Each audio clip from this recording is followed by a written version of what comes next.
Up and at 'em on a Tuesday morning, 6:03 a.m., March the 22nd, a new day for South Carolina men's basketball as it was announced overnight. I was asleep about 11 or 12 o'clock, 11 o'clock, 12 o'clock. So if you're waking up this morning, you have not looked at the news just yet, you've not checked out the scroll or the paper or the internet, South Carolina has hired Lamont Paris to lead the men's basketball program, according to Pete Thamel of ESPN. The Gamecocks met with Paris on Sunday and in Columbia. The job was officially offered on Monday afternoon. It is a historic hire this morning. He is the first African-American head coach in the history of the South Carolina men's basketball program. And that is something worth noting, and I think something worth discussing a little bit, as there have been other people that have been qualified in the past that I thought maybe should have gotten the job, but for whatever reason they didn't. But it happens this time, and Lamont Paris will come from Chattanooga to lead the men's South Carolina program. He was 87-70 in the last 5 seasons, Patrick. He was 27-7 this year, won a Southern Conference title. They lost in the first round to Illinois, 54-53. It was really one of the better games of the first round. It was a little underrated because there are a little maybe not mentioned as much because there were some other really wild, fun games, but it was a pretty good game. We'll get into the background of Lamont Paris today. He was 65-27 in his last 3 seasons in Chattanooga. So he took over a program, rebuilt it a little bit, struggled the first 2 seasons, and then really got it going the last 3 seasons. But the coaching search done. 5-year contract, no details yet on the amount of money that I've seen. But Patrick, I don't know if everybody can be particularly happy about the way that we got to this hire, but now you've got to jump on board and say, okay, let's go, Coach Paris. What can you do for South Carolina men's basketball? Yeah, it did feel like it was down to him and BJ Mackey yesterday, and obviously South Carolina fans having a connection to BJ, wanting to be able to recruit the state, the area. He was the favorite, the fan favorite going in, but it's not like you don't understand why they chose Lamont Paris instead. I mean, he's got head coaching experience, which is important. And you look at the record of Chattanooga, and it's not like the last coach got fired and he needed to rebuild the program. It was Matt McCall took Right. over for Will Wade, and he was hired by UMass. So it was a marginal, but it was an increase. And Lamont Paris did take over, went 10-23 the first year. It was not good. I couldn't begin to tell you if it was just a mass exodus of players once Matt McCall left or what the deal was. That was pre-transfer portal, so maybe it was just a great senior class, and McCall said, "Okay, well, it's going to go downhill from here, so I'm out of here." But pretty steadily got better in his 5 years there, 10-23 to 12-20 to 20-13 to 18-8 during the shortened season, and then 27-8 this year, and made the NCAA tournament with that crazy game. And they had Illinois on the ropes the entire time. Like, Chattanooga outplayed Illinois mostly in that game. It was a game which Illinois led for 25 seconds. Chattanooga led almost start to finish until about the last minute of the second half. They led that game. So that was a good team. I don't know much about him because, you look at his Wikipedia page and there's very little on there. It's just his Chattanooga coaching record and that he played at the College of Wooster, Ohio. And he's young. He's only 47 is what I'm seeing. So you like that.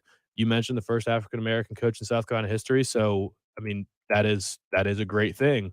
Um, I think at this point, if you have a strong opinion on it, it's just because you were all in on somebody else, and maybe you don't like that it felt like South Carolina struck out a couple times here. Maybe, but at this point, he's got a fine resume. It's not like he wasn't qualified to take the next step up. I don't know what other interviews he got. Maybe we'll find that out as we go along, but if you have a really strong negative reaction to this, I mean, you just gotta give him time and see what happens.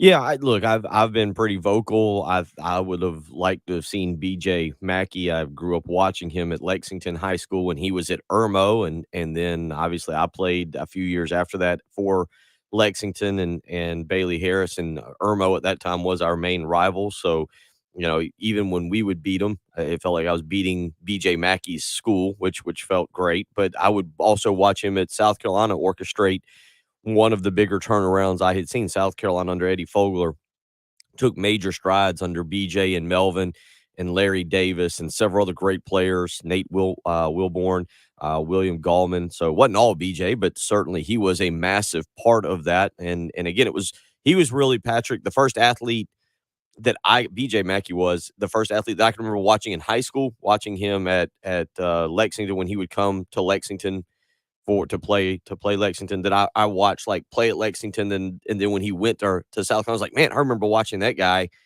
a few years ago at Lexington and watching him have great success. So I was on the BJ Mackey bandwagon, wanting him to come. I think he'll get his time somewhere. Maybe it'll be here at some point. Who knows how that'll all work out.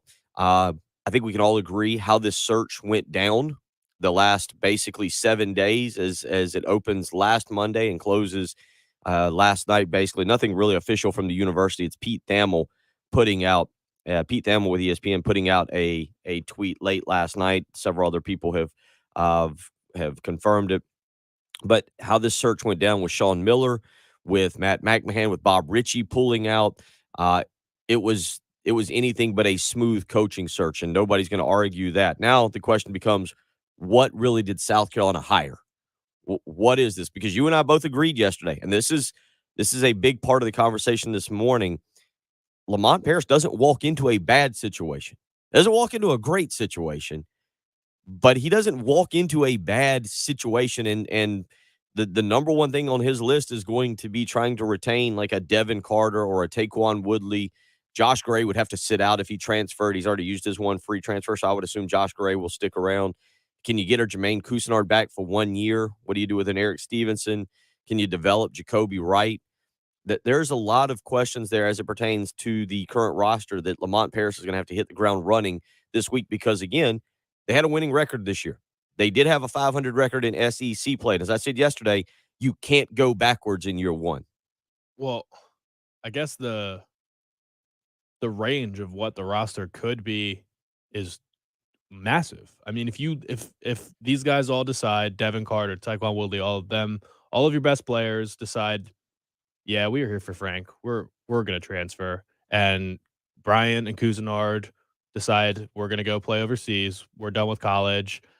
You've already lost one recruit. Gigi Jackson will be a tough get, but I don't know where that stands, to be honest. And maybe he has a chance because he's still a Columbia kid and he's a South Carolina fan.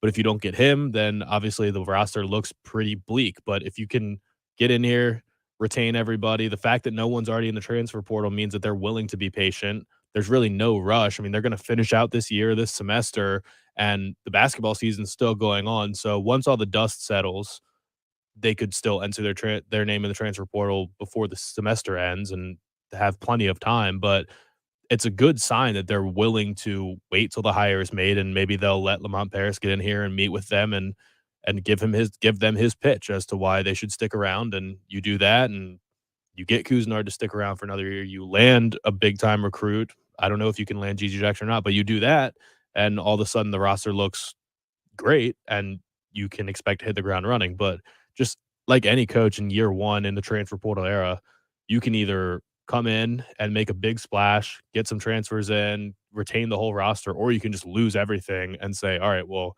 year one, you're going to throw it away no matter what, because we got to just rebuild this entire thing from the ground up. So we'll talk about that this morning. That'll be certainly the main topic of conversation is not only what you think of the hire, what you think of the current status of the program. If you were taking over Georgia, Patrick, where it's just a complete dumpster fire and there's not a lot of talent there, I would understand saying, okay, 2 or 3 year rebuild. Now, also the transfer portal can alter how you view building a basketball team. This will be a new era of South Carolina basketball in terms of how quickly your expectations are for this team to turn it around and get back to, or I shouldn't say really turn it around, but get to postseason play. That's what Lamont Paris is being brought in for, is to get to postseason play and to get there pretty quickly. There shouldn't be a 3-year plan on this. There should be a 1 to 2-year plan with the goal of being back in the NCAA tournament really next year. Because again, I don't know if this team was necessarily close to getting in this year, but they did have a winning record. Maybe you can make the case if they don't lose to Coastal Carolina and Princeton, and they're sitting at 20-11. Maybe you can say if they don't lose, if they go 10-8 in conference. I mean, it's about a 2 or 3 game swing, and two of those, Patrick. Again, you can kind of say, hey, we should have beaten Princeton, we should have beaten Coastal Carolina, and maybe we're having an entirely different conversation. That's going to be Lamont Paris's job right off the bat. Yeah, and we discussed it yesterday. You fired Frank because he wasn't making NCAA tournaments. Okay. The next coach has to make NCAA tournaments. It's that simple. You don't fire one coach and bring in another to maintain the status quo. That's just not what it is. So he is being tasked with bringing this team from a middle of the pack SEC team that makes the tournament once every 10 years to a team that is going to perennially make NCAA tournaments. And it's not going to be easy. And it's not like well, if he doesn't make the tournament, then what? I mean, if he doesn't make it to the tournament this first year, he's not getting fired. If he doesn't make it his second year or third year, he's not going to get fired. This is a university that's very patient with basketball coaches. So he's going to have to make it in his first 5 years. I mean, it took him 5 years to do it at Chattanooga. You expect the same timeline here, but it is just complicated because you need him to make tournaments. You need him to, I guess, just stop dropping those early season games that are always hurting your resume at the end of the year. And they weren't as bad this year as they have been in years past. But yeah, you need to make NCAA tournaments. It's just a matter of, I don't know, how many years can you continue to miss it and it be okay? And I guess that's all relative. If you're continuing to go 500 around that in conference, then you'll get a longer leash. But if you're have a losing record in the SEC next year, you keep dropping early season games, you lose to the Coastal Carolinas of the world consistently, then I don't know, it's a little different. So you fired a good coach. Everybody agrees that Frank Martin's a good coach, brought South Carolina to unseen heights, and now you have to improve on that somehow. So we will get into that a lot with you this morning. If you want to weigh in, 803-404-6100. Hot Sauce Ross says, I think it's a great hire. Would have loved to have BJ also. Gene weighs in that this above before the coaching hire, I wish they could have went with BJ. Good luck to the new coach. Richard weighing in this morning says, proud black man, I can say I was here to witness the first black coach in South Carolina men's basketball history, and it wasn't because of the Rooney Rule in the NFL, because Lamont Paris, earned it. Most people won't think of this, but the floodgates just opened up, and I think you'll see a lot of upper echelon talent in the state stay here, or at least give Carolina consideration. Now, have a great day, guys. Yeah, we'll see. I can still tell you that AAU coaches around here want their players to go play for prestigious programs that are relevant. That's going to be Lamont Paris' job to instantly get this team and going. It's impossible to know how he's going to be able to do that. When you transition, when you have a history of recruiting at a high level at a big school, that's one thing. But coming from Chattanooga, I mean, that's what he has to do, but we have no idea how capable he is of doing it. Right. And Anonymous Texture, we agree with you. Anonymous Texture says, no, he needs to make the tournament now. If we're going to give a coach 5 years, we should have just kept Frank. I have agreement. Lamont Paris steps into a very difficult situation in terms of there's not going to be another honeymoon period. Clemson Allen says, attention, Bill and Patrick, South Carolina will not make the NCAA tournament next year. Maybe not. But that better be the expectation right off the bat. You wanted higher expectations. You got rid of a guy who was winning, not to the level that you wanted. But that's the point. You made the move because you want higher expectations. And so that's the point of it, is that you're not, this is not a rebuild now. Now, again, part of it's going to be very interesting. What can he do with this current roster? He's being left a 500 roster in SEC play. Maybe. No, he's being left it. It's his job to retain it when he gets here. You get what I'm saying? It's here right now. It's here. Yes. You've got to retain it. You've got to retain it. You've got to come in, and that's your first step, is trying to keep those guys that are currently on the roster. So we'll get into that. Again, it'll be a busy morning. We got multiple guests lined up. Aaron Lucas, former South Carolina point guard, and a guy who's been around the program for a long time, will join us at 7:20 this morning to offer his insight into what he sees from this hire and what he sees in terms of the current status of the program. Coming up at 8:05, we'll get you a more in-depth discussion on Lamont Paris. Gene Henley, who is the beat writer for the Chattanooga Moccasins, he joins us. He is with the Chattanooga Times Free Press. You can figure out that's in Chattanooga. So Gene Henley will join us to talk about Lamont Paris and what he's seen during his time there. And then John Whittle will join us this morning at about 8:30-ish, not only to talk about basketball, baseball as well. The Gamecocks head down to Charleston tonight to take on the Citadel. So a busy morning. If you want to get involved, 803-404-6100 is how you can be a part of the program. You can hop on the Buford Lending live stream as well. Craig, DC, Janet, Jan, Brian, all in there right now. Craig weighing in. Please tell me who is going to score. Well, Devin Carter's one of those people. You got to develop another score. We'll see what, again, Jermaine Cousinard has a year of eligibility. Again, I will continue to repeat. The team did go 9-9 in conference play this year. They were 500. They weren't 4-14. They weren't 5-13. This was a team that in conference struggled against the better teams, but beat the teams you were supposed to in Vanderbilt, in Georgia, in Mississippi State at home. They won those games. The key is taking the next step. 803-404-6100. Again, how you can join us this morning. Good question here from anonymous texter. With SEC, with new head coaches in their programs, which coach faces more pressure next season to win now? South Carolina, Georgia, or Florida? Patrick, I'd say it's Todd Golden at Florida. Like that, just the expectation. Georgia was a dumpster fire last year. Georgia is a legitimate rebuild. Right. Yeah. Georgia is an absolute dumpster fire. That is a rebuild that Mike White inherits there in Athens. South Carolina, look, I mean, we can talk about expectations this morning, but again, I've only seen 5 NCAA tournament appearances in 45 years. There's been 5 tournament appearances. Let's not act like South Carolina going to the tournament is a regular thing here. They've had more success over the last 7 or 8 years than they've ever had, but they've still been lacking NCAA tournament appearances. Florida's won a national championship. Yeah, nobody's won 2. Nobody's losing their mind if South Carolina doesn't make the NCAA tournament next year. It's just when you fire a guy who was having success, the next guy better come in and have immediate success. 803-404-6100. Jen, let's go out to the phone lines for Gamecock Larry, who now will weigh in on the coaching search. Larry, how you doing this morning? I'm doing okay. I'm satisfied with the coach, but I want to make one statement that I really believe happened.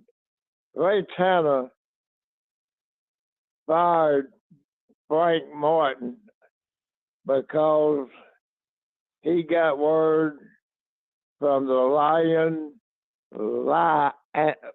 telling a lie, Sean Miller, to his agent that he would come to South Carolina. And so Ray fired Frank a week ago to really believing that he was getting Sean Miller.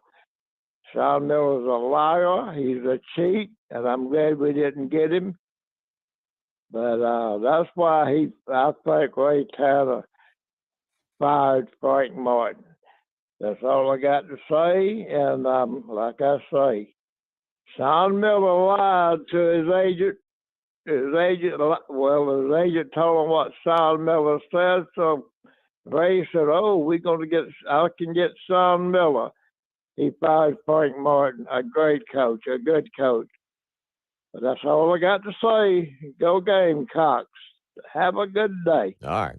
Very negative there. Didn't want to praise the new coach. Didn't want to talk about how much excitement he might have for the program. He just wanted to go after the Xavier basketball coach. Could be a good soundbite for the Hotkeys. Sean Miller's a liar. He's a cheater.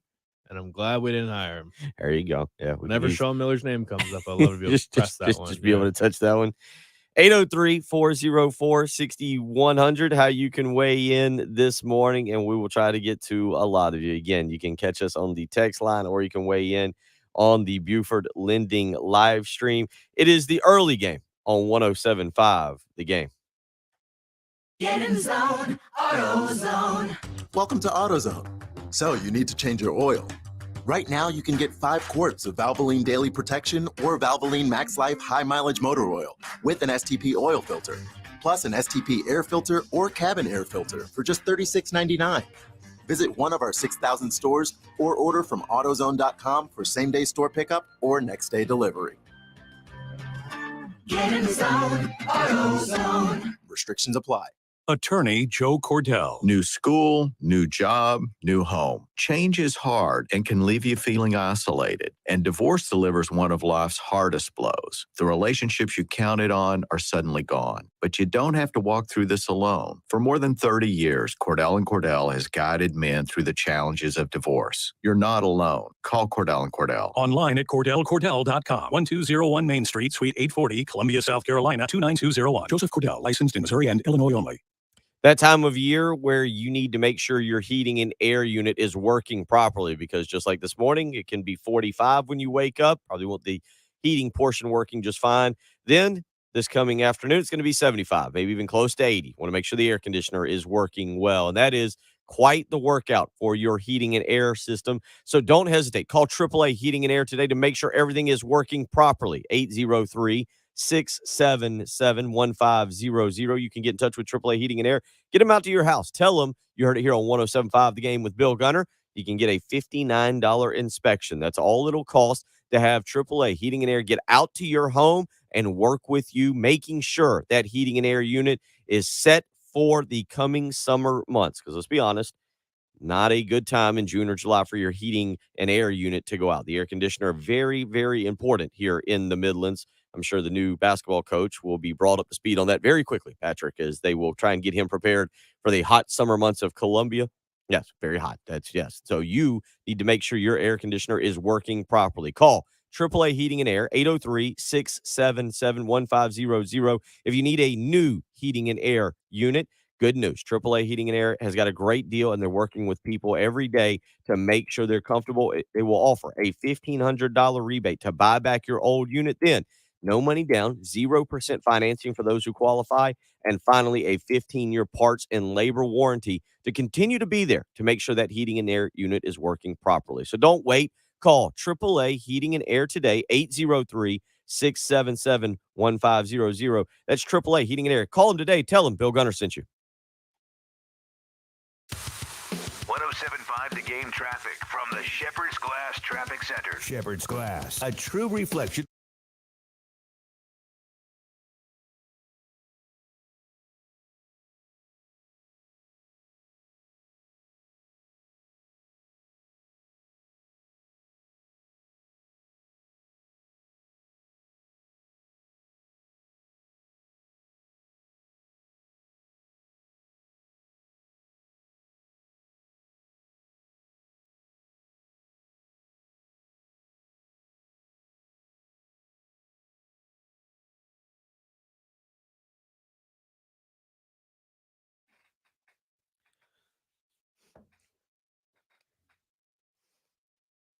Craig, the only thing I'll say is if it's not an SEC roster, Frank Martin did one hell of a coaching job then to get 9 SEC wins out of them. I mean, thing has got to take a step forward, not backwards. Oh, Gamecock hockey's in the Frozen Four. And Matt Ryan's been traded. We need to get into that. Probably go to that this segment. Oh, and Phil Mickelson not in the Masters. So, yeah, we got a couple small topics.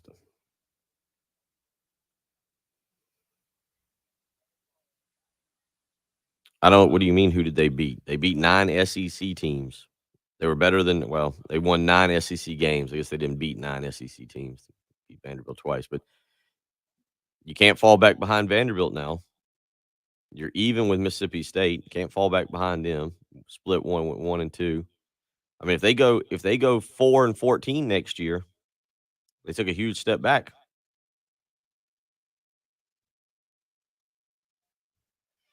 I did not see that about Mike Tyson. I feel like Evander Holyfield is due some money for that.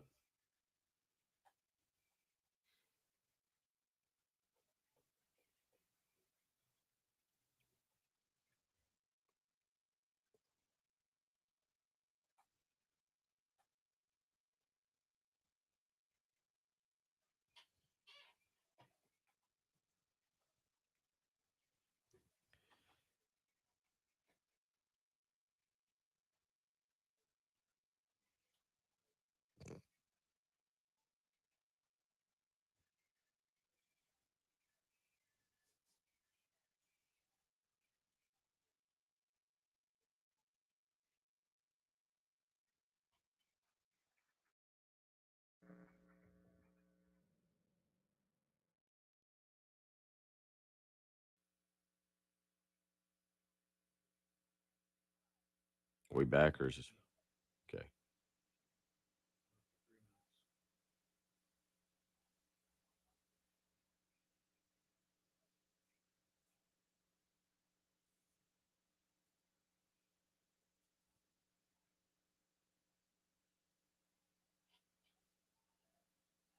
Yeah, which one of y'all just said? Yeah, the Frank Martin interview yesterday. Oh boy.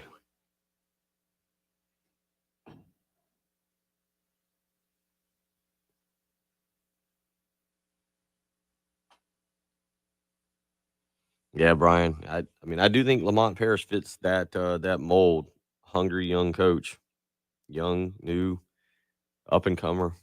We'll see though. The challenges facing him are significant. And yep, Frank's interview was really good, but I was joking with Patrick. I don't feel like Heath was ready for that interview. I feel like Heath was ready for a more like playful back and forth. It was fun. It was fun while it lasted. Did a good job on TV. Oh yeah, yeah. I mean, you could even tell if you read the opening, like if you just people like saying because like he opens, He's like, all right, how you doing? He's like, well, you need your garage cleaned out. You need something done. He's like, I got some free time. Well, if you read it, you're like, oh, he's joking around. Then you hear it, and you're like, oh, he means it. Yeah. He's definitely pointing out he's got free time.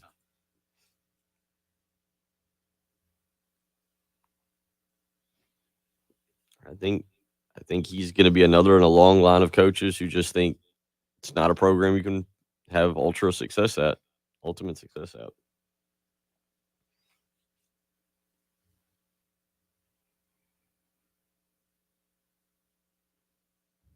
I'm not too far off from you.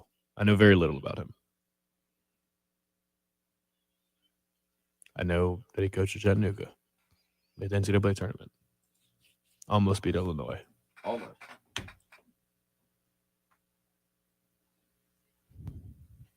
I think the thing that concerns everybody is, did he get this job based on one shot? If the kid for Chattanooga doesn't bury that three, is Bob Ritchie the coach?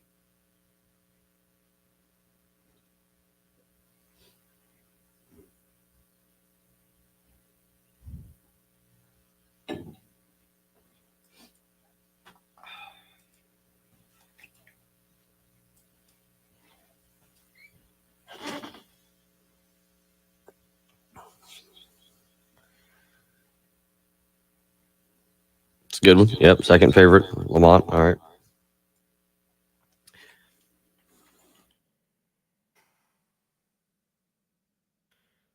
That's going to be, I tell you what, Craig, that will be the big question years to come. Is when we look back on it, Frank was going to land G.G. Jackson. They were just trying to work out the significance or the small items.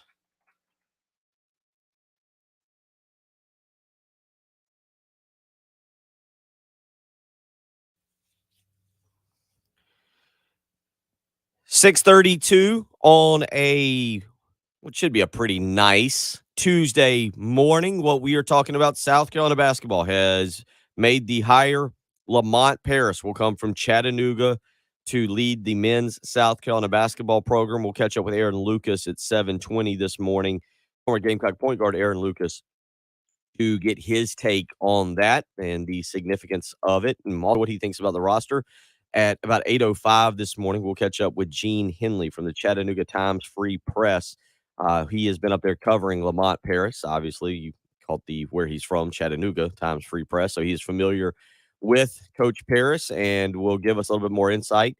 And then it's 8:30 this morning. John Whittle will join us. We'll get another inside look from the South Carolina perspective of the job search, as well as talk a little baseball. So a busy morning. If you want to weigh in, 803-404-6100, how you can join us. Reminder tonight, there will be some South Carolina baseball. They will travel down to Charleston to take on the Citadel down there tonight. They definitely need to bounce back after what happened this past weekend. Also, as somebody pointed out. I'd have to go back and look. I think it's PJ on our text line. Hey, how about that Gamecock hockey team? 6-2 win yesterday over Georgia Tech, Patrick. They are in it's the club championship, but Final Four.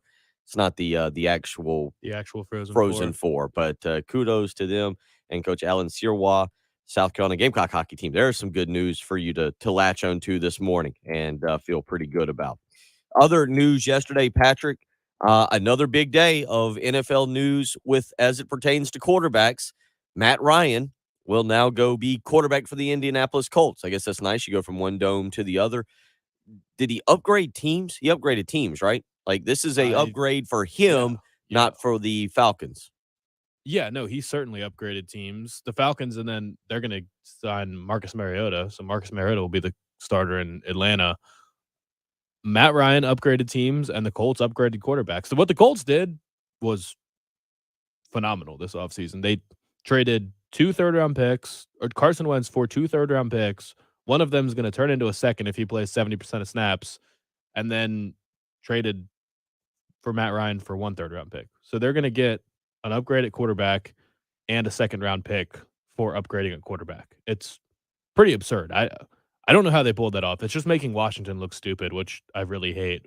But I don't know if it's totally dissimilar from Phillip Rivers a couple years ago. I would lean towards Matt Ryan's better than Phillip Rivers because he has been an MVP, but the thought was Phillip Rivers, this is the type of team that he needs, and he can bring them over the top, and it's the best team that he's ever played on, best offensive line he's ever played with. So maybe Matt Ryan's not too dissimilar. I think they'll probably, if I had to guess, probably top out around 10 or 11 wins and get bounced fairly early in the playoffs, but they're probably the team to beat in the AFC South, I would venture to guess. I mean, the Titans will be pretty good, but I don't know that they got better.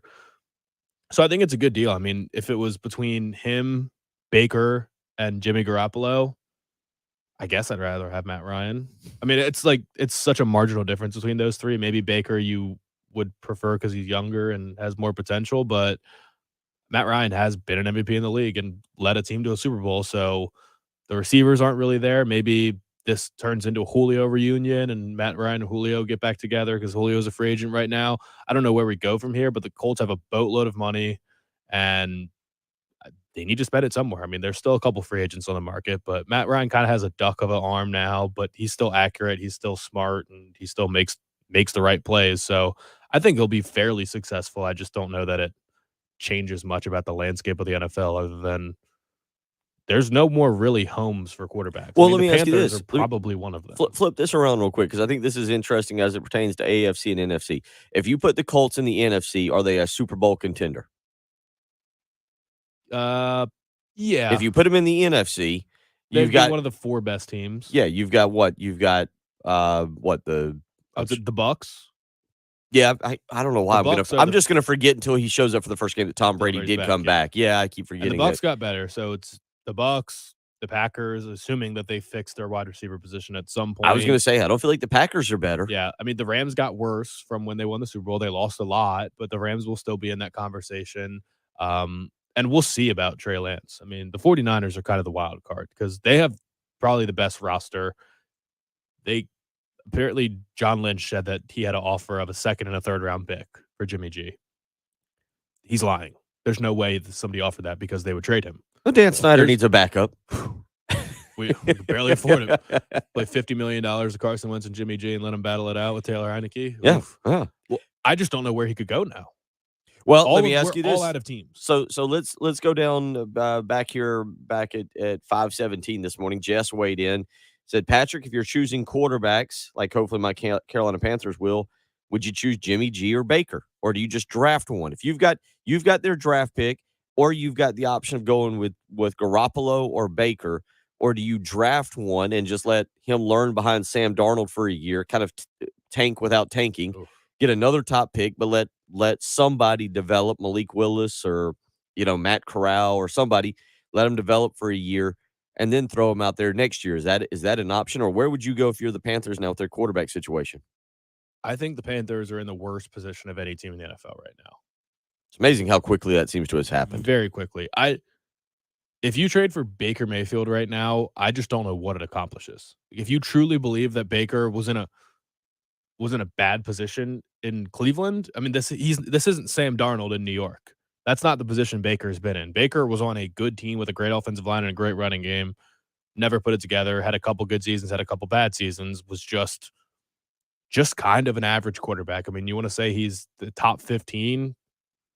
Won't argue too hard, but I'll probably disagree. He's just a very middle of the road quarterback, and the Panthers are a bad team with no money and very few picks. I mean, they're just not in good shape right now. So I don't know what it solves to get another bridge quarterback when you already have Sam Darnold.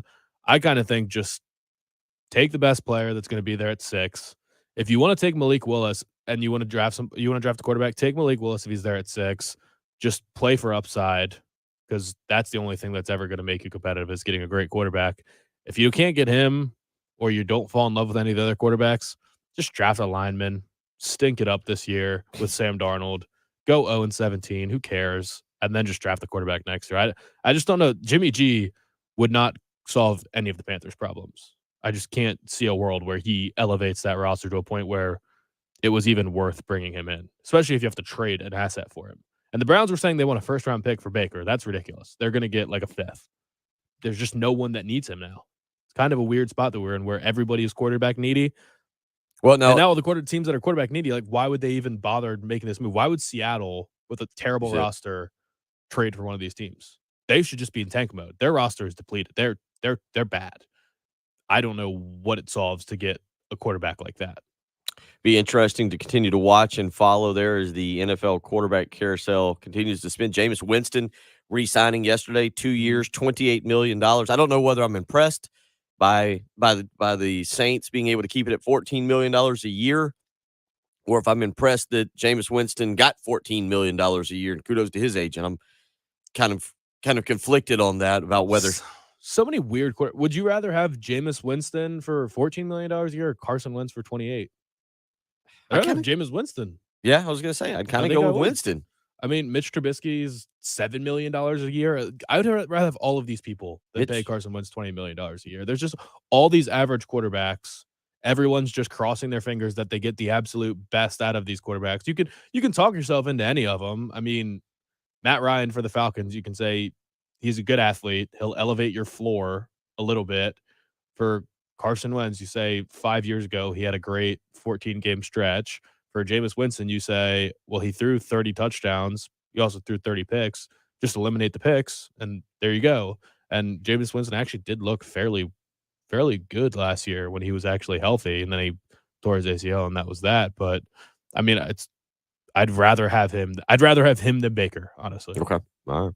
803-404-6100. We'll continue talking about some of the NFL news from yesterday. We'll get back into the coaching search as well, and we are missing another key piece in the Masters. Some news coming out about that, but we'll get back into that coaching search. I see some of you weighing in on the search itself, and that, just the search, not the end result, but just the search itself, certainly is a point of contention this morning that we can discuss. You're listening to the early game on 107.5 The Game.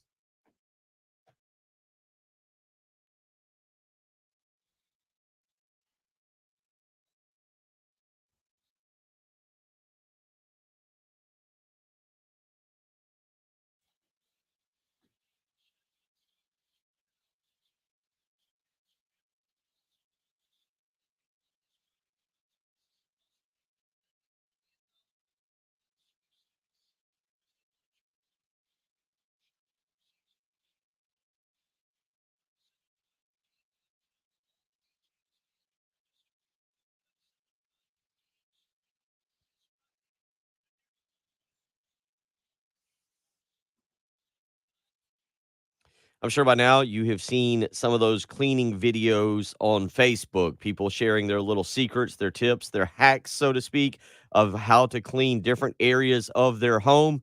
Man, I've got the easy solution for you. Just call Zero Rest. There's no hack to it. It's just dialing the right phone number and telling them you heard it right here on 107.5 The Game with me, Bill Gunner. 803-262-4020. Right now, you can check out the spring cleaning sale going on. 3 rooms of carpet cleaned for just $109. Plus, when you mention me, Bill Gunner on 107.5 The Game, you'll get a hallway cleaned for free. So, again, don't wait around. Call Zero Res today, 262-4020. You can schedule online, ZeroResColumbia.com. They don't use any soap or harsh chemicals as they have their own patented technology. It's called ZR Water. I'm telling you, it is scientifically proven to keep your rugs, your tile, your upholstery insanely clean, and it does not leave behind those sticky residues. It'll actually, again, make your house look more cleaner than you initially thought that could ever happen. 803-262-4020. Again, right now, 3 rooms of carpet clean for just $109. Plus, when you mention me, Bill Gunner, and 1075 The Game, you get your hallway cleaned for free. So that phone number, 803-262-4020. You can schedule online as well, ZeroResColumbia.com. ZeroRes, spell it backwards or forwards. It's the right way to clean.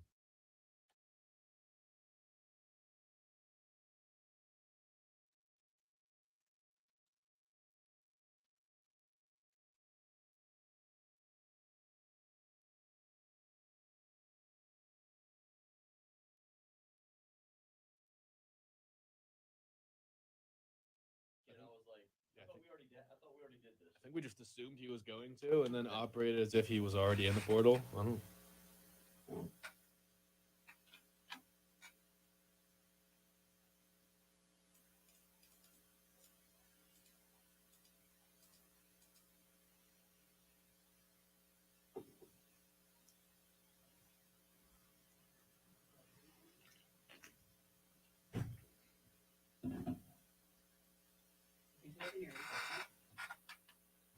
That is not helping anything right now. He's catching up. Extra questions. The file manager is not working. Apparently, he wants to do something to. So, file manager, basically anything you want to enter into OpEx, you can't do that right now because you can't did some of it. So, Ed's actually.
6:48 on a March 22nd, a Tuesday morning.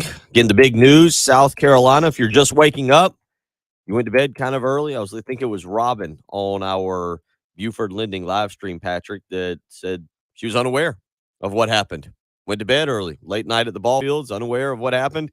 But last night, South Carolina hires Lamont Paris, or at least they agree, or it became public. They agreed, according to Pete Thamel of ESPN, that they agree to that Lamont Paris agrees to take the job at South Carolina. It'll be a 5-year contract. No details yet on the money portion of it. Jan weighing in this morning on our Buford Lending live stream, and Jan was saying, as I go back up to it, "Good morning, gentlemen. I'm more concerned about the buyout, especially with our recent track record of hiring and firing coaches." And a couple of you also weighing in as it pertains to the actual search. Anonymous texter, 2 thoughts about all of this that I think most Gamecock fans will agree on. Congrats to Coach Paris. Hope he's successful and fans support him 100%. 2, significant changes need to be made to the hiring process or those running it. This should have been wrapped up Saturday night and turned into another embarrassment for our university.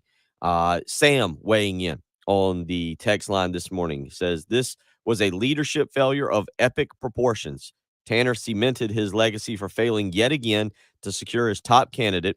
The PR optics, especially at the regional level, sets Paris up for almost sure regression, which is program failure, perpetual ineptitude by our AD and board of trustees. Silver lining, the new president begins in August. I predict a new AD hire by January 23rd. Yeah, there's 2 ways to look at it, Patrick. You're right. Lamont Paris, we're going to have to really get to know. We'll learn a lot about him in about 2 hours, about an hour and 10 minutes. Gene Henley will join us from the Chattanooga Times Free Press and can give us a little bit more of a breakdown on him, and maybe we can gather a little bit more information about him at that point. Certainly we'll read up on him and watch some YouTube videos in the coming days. I think Lamont Paris if Lamont Paris had been the pivot to right after Sean Miller, I don't think anybody would care. Or I think people would care, but the way this played out is what looks bad. You go from Miller, which I like. They swung and they missed. And I said make it public so that people know you care, that people know you are willing to take a chance on a shady basketball coach that is a proven winner. You took the chance. It didn't work. And I like that you did it semi-publicly because everybody learned South Carolina is serious about trying to get a good basketball coach in. It was after that it turned into a complete failure. And then you have the Furman coach actually pulling his name out instead of which was his dream job, pulling his name. The search became really poorly done. Yeah, and then, at the end of it, when you were comparing him to a legend, a South Carolina legend, that's also tough, but I don't know how you could have. I mean, I know that if you go right from Sean Miller and say, all right, he's out, that's fine. We were prepared for this. Bang, let's go make the hire. That would have looked good, but also, could you not have had a good idea? I mean, Gamecock Larry made the suggestion. Could you not have had a good idea that Sean Miller was going to say no before you fired Frank? I know these conversations happen, and maybe since Xavier changed the calculus when they fired their coach unexpectedly, so that is what it is. But you did have to be ready. You should have had everybody interviewed. Do you know when Lamont Paris interviewed? I know they met again on Sunday here in Second Columbia, time. but the first interview I believe might have been a little bit sooner. I don't know the timeline. We still are kind of learning some of the things. Again, according to most people, Paris met with Gamecock officials on Sunday in Columbia and was offered the job Monday afternoon. So yesterday afternoon. I know BJ Mackey met with South Carolina on Friday prior to the women's game against Howard. Yeah, you just had to be ready to adjust on the fly. I mean, you had to have your list and say Sean Miller is the number 1 guy. If we can get him, that's who you want. And if not, this is number 2. And you just keep making the offers as you go down. It's just, it wasn't great when someone coaching in the state decides, I don't want this job anymore. I mean, that doesn't look good. I can tell you, it's Bob Ritchie's dream job. Like, and I'll also say this, I know for a fact he was not told that he wasn't getting the job and did this to save face. did not know what was going on and basically did This not. is a mess. He felt that it was, yes, he felt that it was a mess and elected to pull out on his own. Maybe had if he kept his name in, he ends up being the hire. I don't know that. I don't know what direction or whatever it may end up being, but I can tell you that he was not told he wasn't getting the job and made a public, kind of like what Billy Napier has done, where Billy Napier has just kind of had turned down other jobs. It didn't look like this is not the case. Bob Ritchie did not know if he was getting the job or not, and just quite frankly was so infuriated and kind of disappointed in the way that the search was handled as it pertained to him that he just said, I don't think that's a good idea to go and work there. That's where you say we want to be patient with the process. That's where that goes wrong. When it's beyond patient and people feel like you're jerking them around and you can't make up your mind, and then that just puts a cloud over the new hire. And people could have been potentially excited about Lamont Paris if it was thought that, hey, look what this guy did, gotten increasingly better every single year that he's been a head coach. He's only been a head coach for 5 years. He's young. Chattanooga almost just beat the number 4 seed, who was a number 1 seed last year, one of the most dominant players in the country.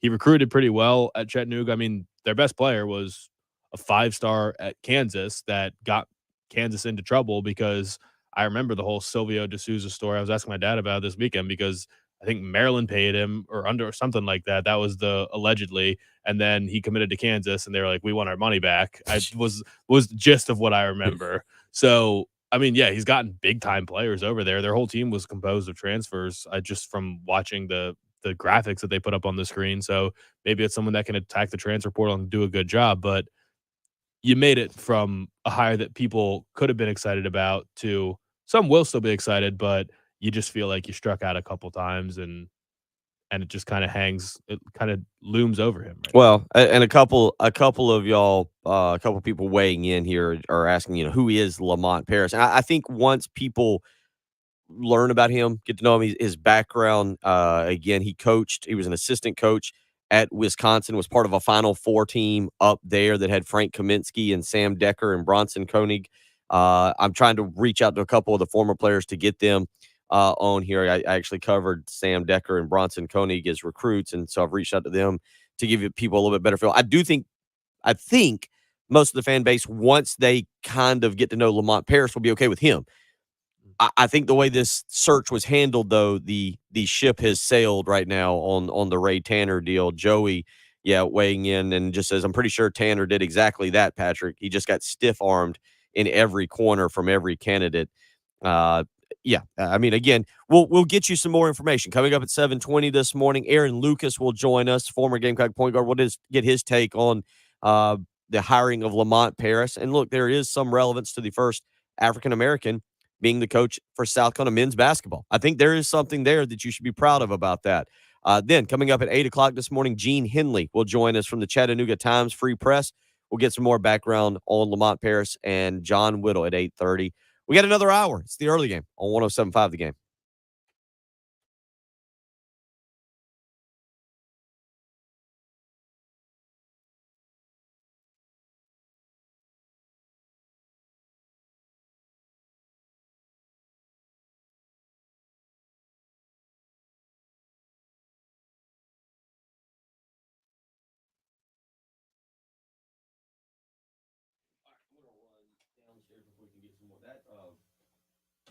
The water fountain downstairs has cold water. That one over there, I don't know what's going on, but it's always like lukewarm. All right, you got 2.5 minutes.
I agree, Chris. It was actually a really good interview with Frank yesterday. That was done.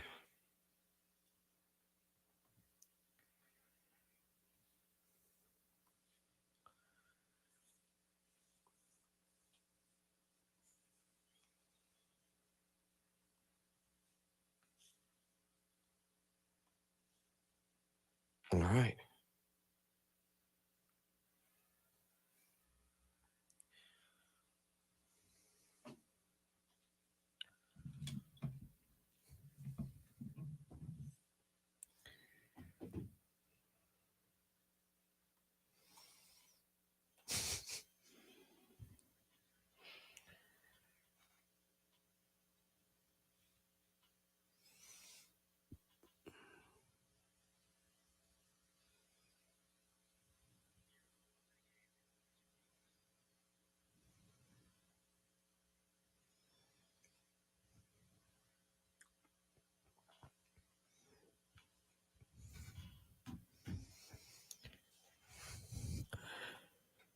$803-404-6100. That's how you can be a part of the program this morning. Bill Gunner, Patrick Perrette, Jen Jensen, getting you through a Tuesday morning as South Carolina will, I guess, make it official today.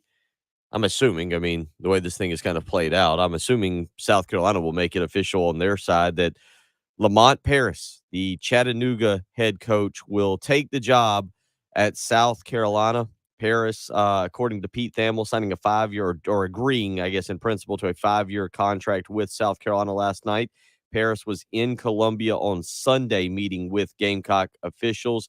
It had really been narrowed down to he and B.J. Mackey, the former South Carolina guard. And I'm not going to sit here and I don't know, Patrick, how Lamont Paris is going to do. I have no clue. There's so many variables right now that are out there when you look at Lamont Paris, when you talk about um, what's going on with the roster and how everything is. There is a lot of different variables that are out there as it pertains to Lamont Paris and this basketball roster. So with all that being said, I don't know how he will end up doing. But the bottom line also on this is I was in favor of bringing B.J. Mackey home, of having him be the head coach and maybe the ties he had. Now, the difference was he had no head coaching experience. And I don't know how important that is to people this morning as we now have an official hire. Did you want someone with head coaching experience, or did you want someone who had more of the ties to the university? Do you think that would even be discussed this morning if BJ Mackey had gotten the job yesterday? I think that I kind of feel like the way people were talking about it, it would have been overwhelmingly positive. Everyone would say, okay, it doesn't matter. Shane Beamer did have head coaching experience, but that's what all the comparisons would have been. It would have been, you got a guy who genuinely loves the university, wanted to be here more than anywhere else. He's got a history here. Shane Beamer had a history here. They don't have head coaching experience, but they have enthusiasm and they are going to recruit their butts off, and it's going to be great. I don't even know if people would be bringing up right now, well, might not work out because BJ Mackey doesn't have head coaching experience. I just never really heard it mentioned by people. I mean, that's why he didn't get the job. We understand that, but I don't know how many people really look at that as a huge issue. I would assume that the vast majority at this point, and again, there's two pieces to this conversation today. One is how the search was executed and how it played out, especially on the kind of, I guess, the regional stage within the media with Bob Ritchie pulling out, with Matt McMahon basically turning down South Carolina for pretty much any other job. He ends up agreeing to a deal with LSU yesterday. Obviously, the Sean Miller situation. So all that being said, I think that's part of it. Now, I think B.J. Mackey would have been preferred this morning or last night or moving forward because he would have united the fan base. And I think you're right. I think most people would have probably said, okay, that's fine. You messed everything up, but at least you got someone that can unite the fan base. On the flip side of that, I think if B.J. Mackey had been the choice right after Sean Miller and you'd have taken him over people with experience, then you might be talking more about the lack of head coaching experience. Well, how big of a deal is that in basketball? I mean, I kind of feel like just because there's more moving parts in football, that'll be a bigger deal in football. mean, how often do you see head coaches get promoted from assistant seats in basketball? I mean, Well, is it always mid-major to Power 5? Like, I honestly don't know the answer to that, but coordinators get promoted all the time in football, and no one says, "Okay, well, he doesn't have head coaching experience." I mean, Kirby Smart was a hot commodity, and I don't know. Is it the same? Is it completely the same as going from assistant to head coach in so football? I'll give you one that would be very similar to what just happened with BJ Mackey and South Carolina. Louisville just hired Kenny Payne, who's a former player for Louisville. Okay. Now, his resume as an assistant is a little bit different than BJ Mackey. So follow me on this. He was an assistant in Oregon. He then became an assistant for 10 years at Kentucky and was all the way up to associate head coach. So a little bit more than just being an assistant. And then he left Kentucky 2 years ago to be an assistant coach for the New York Knicks.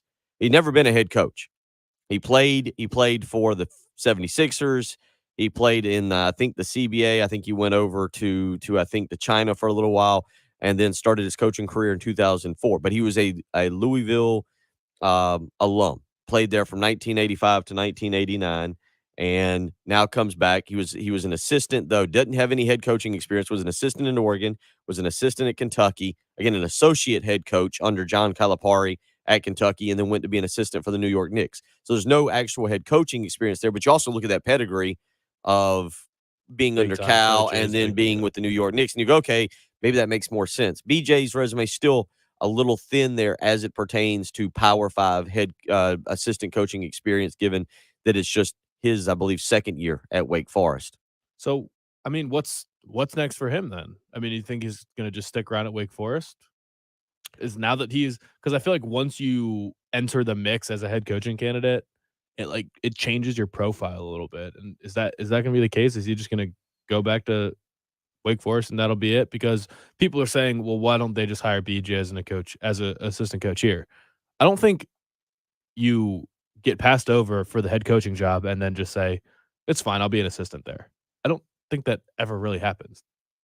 No, I don't think that. No, I genuinely don't think that there will be that BJ will be interested in coming to be an assistant under a guy. Steve Forbes at Wake Forest. Honestly, I don't know. It's a private institution, and they don't put out the salary that he makes. They don't have to. They can keep it confidential. I think he got an extension just a couple weeks ago.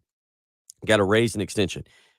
Steve Forbes is a really good basketball coach. That's honestly a guy, Patrick, that I would have talked more about saying, hey, take a swing at him until he got that extension and probably is up $4 million or maybe a little bit higher. Who knows what he's making now at Wake Forest? You know they're going to put a lot of money into that basketball That's a program. better job than Right. here.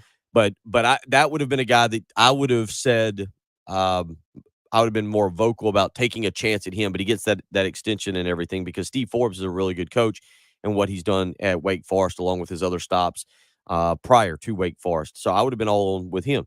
However, he got that extension. He pretty much was off the board. Steve Forbes also probably would have been mentioned with Maryland and probably with Louisville if not for that extension. So with all that being said, again, I think it was very difficult. BJ's in a really good place with him. And if you stick around for a few more years, then I think you gain that Power 5 experience. Maybe now you're ready to step into being a head coach, a head basketball coach at a Power 5 program. Or, yeah, you're right. BJ comes down. Maybe, who knows, maybe Pat Kelsey gets some job that he's been wanting. Maybe Sean Miller moves on from Xavier in a few years and Kelsey moves up. Maybe Cincinnati opens up if Wes Miller gets a job. Who knows what happens? And BJ can come back and be a mid-major coach and gain experience that way. Yeah, I was gonna say, it feels like it almost makes sense that he would say, okay, well, I want to be a head coach. I just got passed up for my alma mater's job because I don't have head coaching experience. Maybe now is the time to say, okay, I've been an assistant for 2 years. Let me go find myself a mid-major job and get head coaching experience there, turn around a program, prove I can recruit, whatever. Maybe just waiting for the right job, but that is kind of interesting. And like BJ Mackey's name has been mentioned as much as Lamont Paris's this morning on the text lines. And that's why I'm curious about the timeline or just how this worked out. And I wonder if they're kind of kicking themselves in in the athletic department buildings right now saying we definitely could and should have handled this better. And it's just been kind of a downer on what should be a great day because there's plenty of people happy with the hire. I mean, there's a lot of candidates with similar profiles to Lamont Paris. There's lots of mid-major coaches who turned around mid-major universities, took them to the NCAA tournament, and you just take a shot in the dark. Will he work out? I have no idea, but I mean, the resume is probably about equal to a lot of different people and from the same caliber. Yeah, and we'll see. I mean, I do think I know some of you are weighing in this morning. I think my personal opinion that the only argument I would have with a lot of you this morning, I'd say give Lamont Paris a chance, see what he can do. I understand if you're very upset about the way the hiring went down. I understand if you're very upset about the entire like Alan weighs in and says we fired Frank Martin to get Paris. I just would ask you, don't be upset. Like, give Lamont Paris himself a chance. I know what a lot of you are looking at with the records and everything. Now, if you want to be upset about they should have chosen BJ Mackey, I understand that. Several of you are weighing in on that this morning. Anonymous texter says Ray and company had a chance to bring in someone who wants to be here, and that texter is being very emphatic with that. Here is in all caps and didn't. Kind of sad, actually. So yeah, I get Paris it. wants to be here, or he wouldn't have taken a job. Well, that's true too, but I think you're talking about a guy who has always wanted has connections to the program, and when we say wants to be here, who knows what what Lamont Paris would consider his dream job is. And I think after the way the Shane Beamer hire went and all the warm, fuzzy feelings we got for 9 months leading up to the Georgia State game with Shane Beamer talking about his dream job and always wanting to be here and creating the welcome home hashtag and all the things there. You had BJ Mackey. Someone hit us up earlier. Maybe Wake Forest is BJ Mackey's dream job. Maybe it is. I doubt it. But I think being the fact that he's from right down the road, being the fact that, again, he played here and has done so many good things. We'll see what happens. The answer to a lot of your questions, some of you are saying, do you think Lamont Paris will bring in BJ Mackey as an assistant coach? I never say never.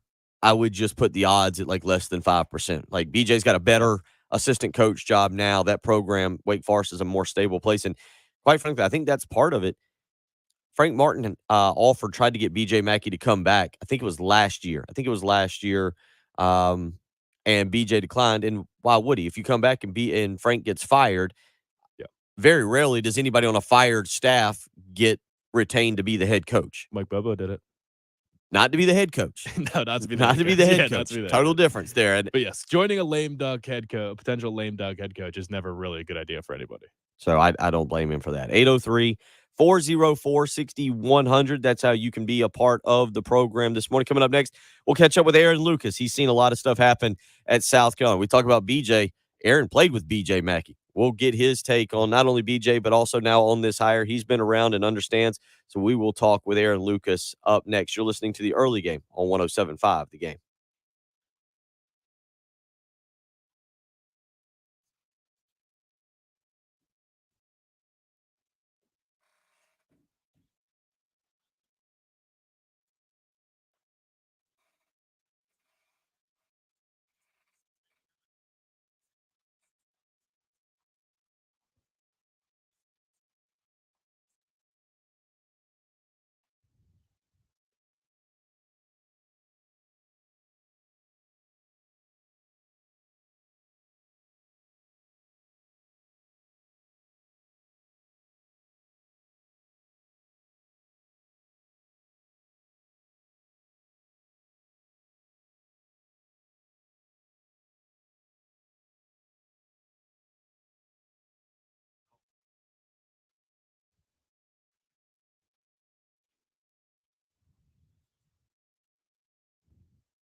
A lot of people a little salty this morning.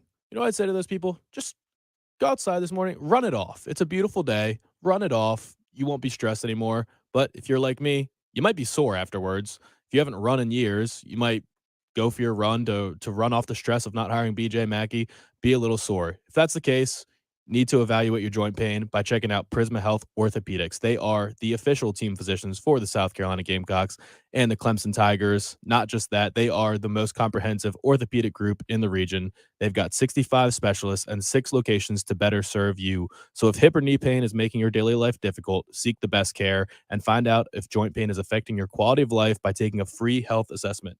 They are the region's most trusted orthopedic practice with a deep-rooted history that spans nearly a century. They are the leaders in innovative procedures and teaching the next generation of orthopedic physicians.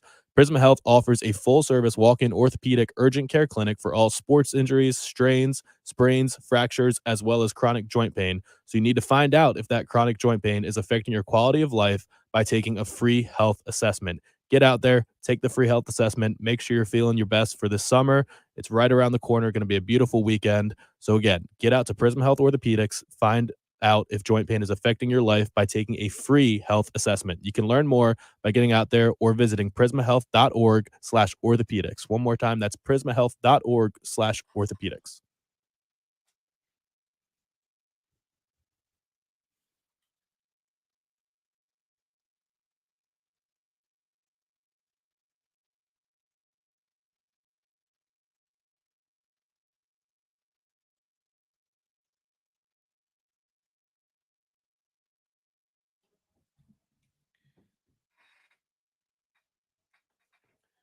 Yeah, Craig, I could see BJ hired in 4 years. Who knows? I really have no idea how this thing is going to go.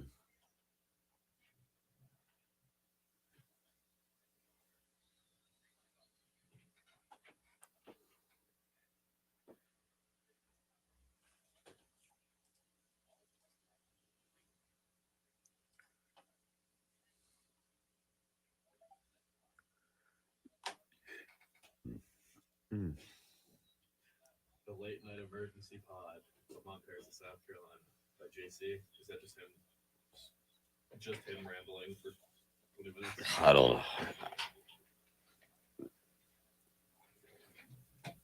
know. I went to bed last night about 9:30. Hour and 16 minutes. Just JC.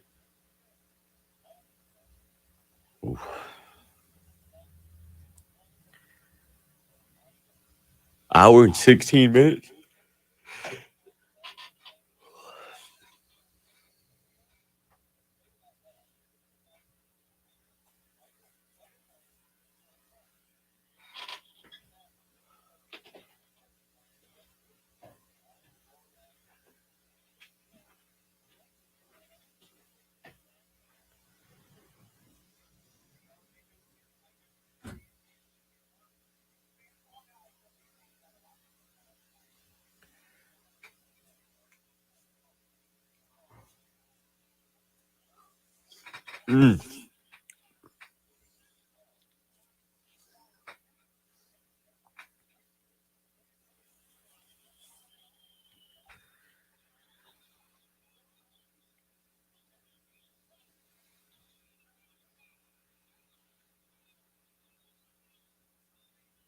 That's right. Chattanooga had 2 different chances to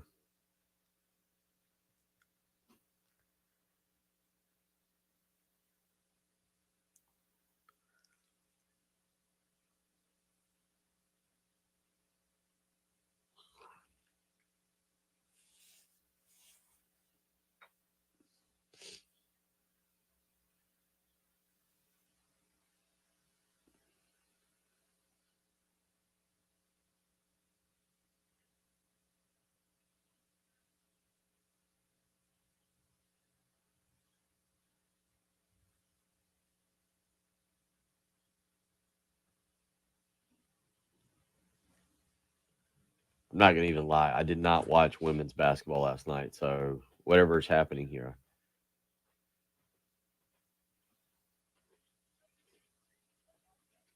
That one girl for Central Florida was basically wearing a bikini with leggings.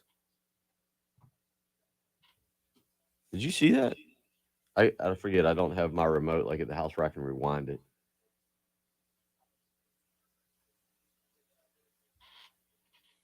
That was crazy.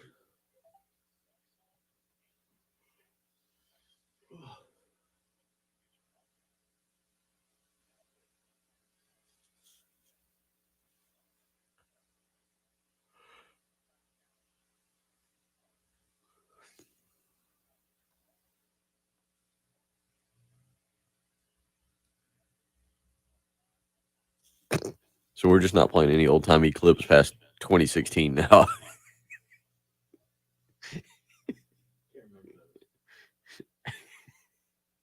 The old timey clip has become within 4 or 5 years.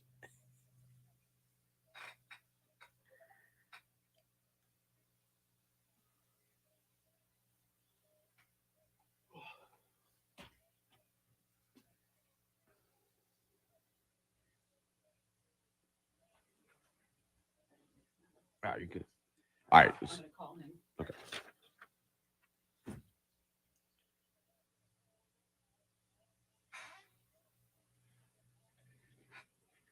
Oh, man.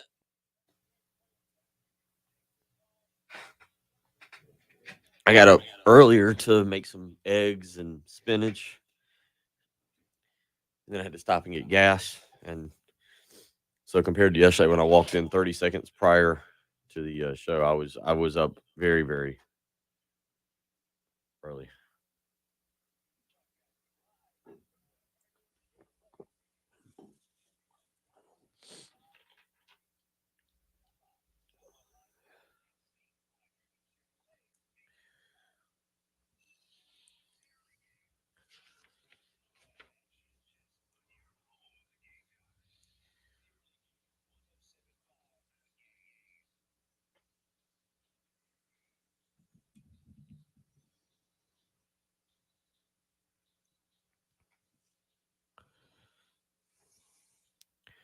$7:22 on a Tuesday morning, March the 22nd. Want to let you know if you can head to 1075thegame.com to enter to win a pair of VIP access tickets to the RBC Heritage on Thursday, April 14th, with Buford Lending in their 18th Fairway VIP tent. You can go and check that out. Go to 1075thegame.com to enter for a chance to win a pair of VIP access tickets to the RBC Heritage on Thursday, April 14th, and Buford Lending, the proud sponsor of that. You can go hang out with them, with Benji Getsy and the team in the 18th Fairway at the VIP tent. And as always, thank you for shopping your rate with Buford Lending. And as Buford Lending wants to say, thank you for listening to 1075 The Game. So we'll get out to talk with Aaron Lucas as we have before. And Coach, welcome in this morning. Certainly an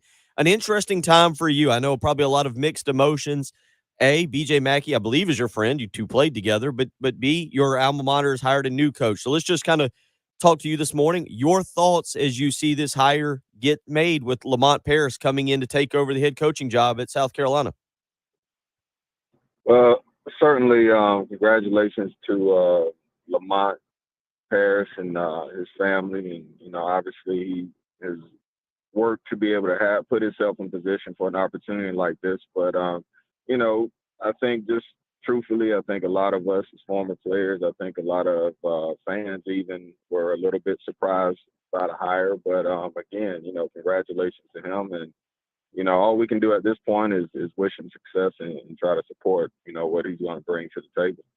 Have you had a chance, or did you have a chance in the last few weeks to talk with BJ Mackey to just to hear maybe his plan for how he would approach this job and maybe what some of his ideas were for trying to make it into the NCAA tournament more frequently? Well, no. I mean, BJ and I talk frequently. I've taken visits to East Tennessee State, had planned to take trips to Wake Forest. So our relationship is, a lot deeper than just talking basketball. So, my position with him and talking to him over the last couple of weeks has just been, I think he's put himself in position and earned the right to have an opportunity to coach at the University of South Carolina. So, we didn't get into the intricacies of what he would bring to the table and the different things, but I think his track record has been proven as a winner. Wherever all his stops, the teams that he's been a part of have been successful. So, we didn't get into that part of it, but we certainly were excited about the possibility, in our conversations. I think a lot of people were, and that's been a lot of the conversation this morning, which is kind of a shame for Lamont Paris because now he's coming in here with that.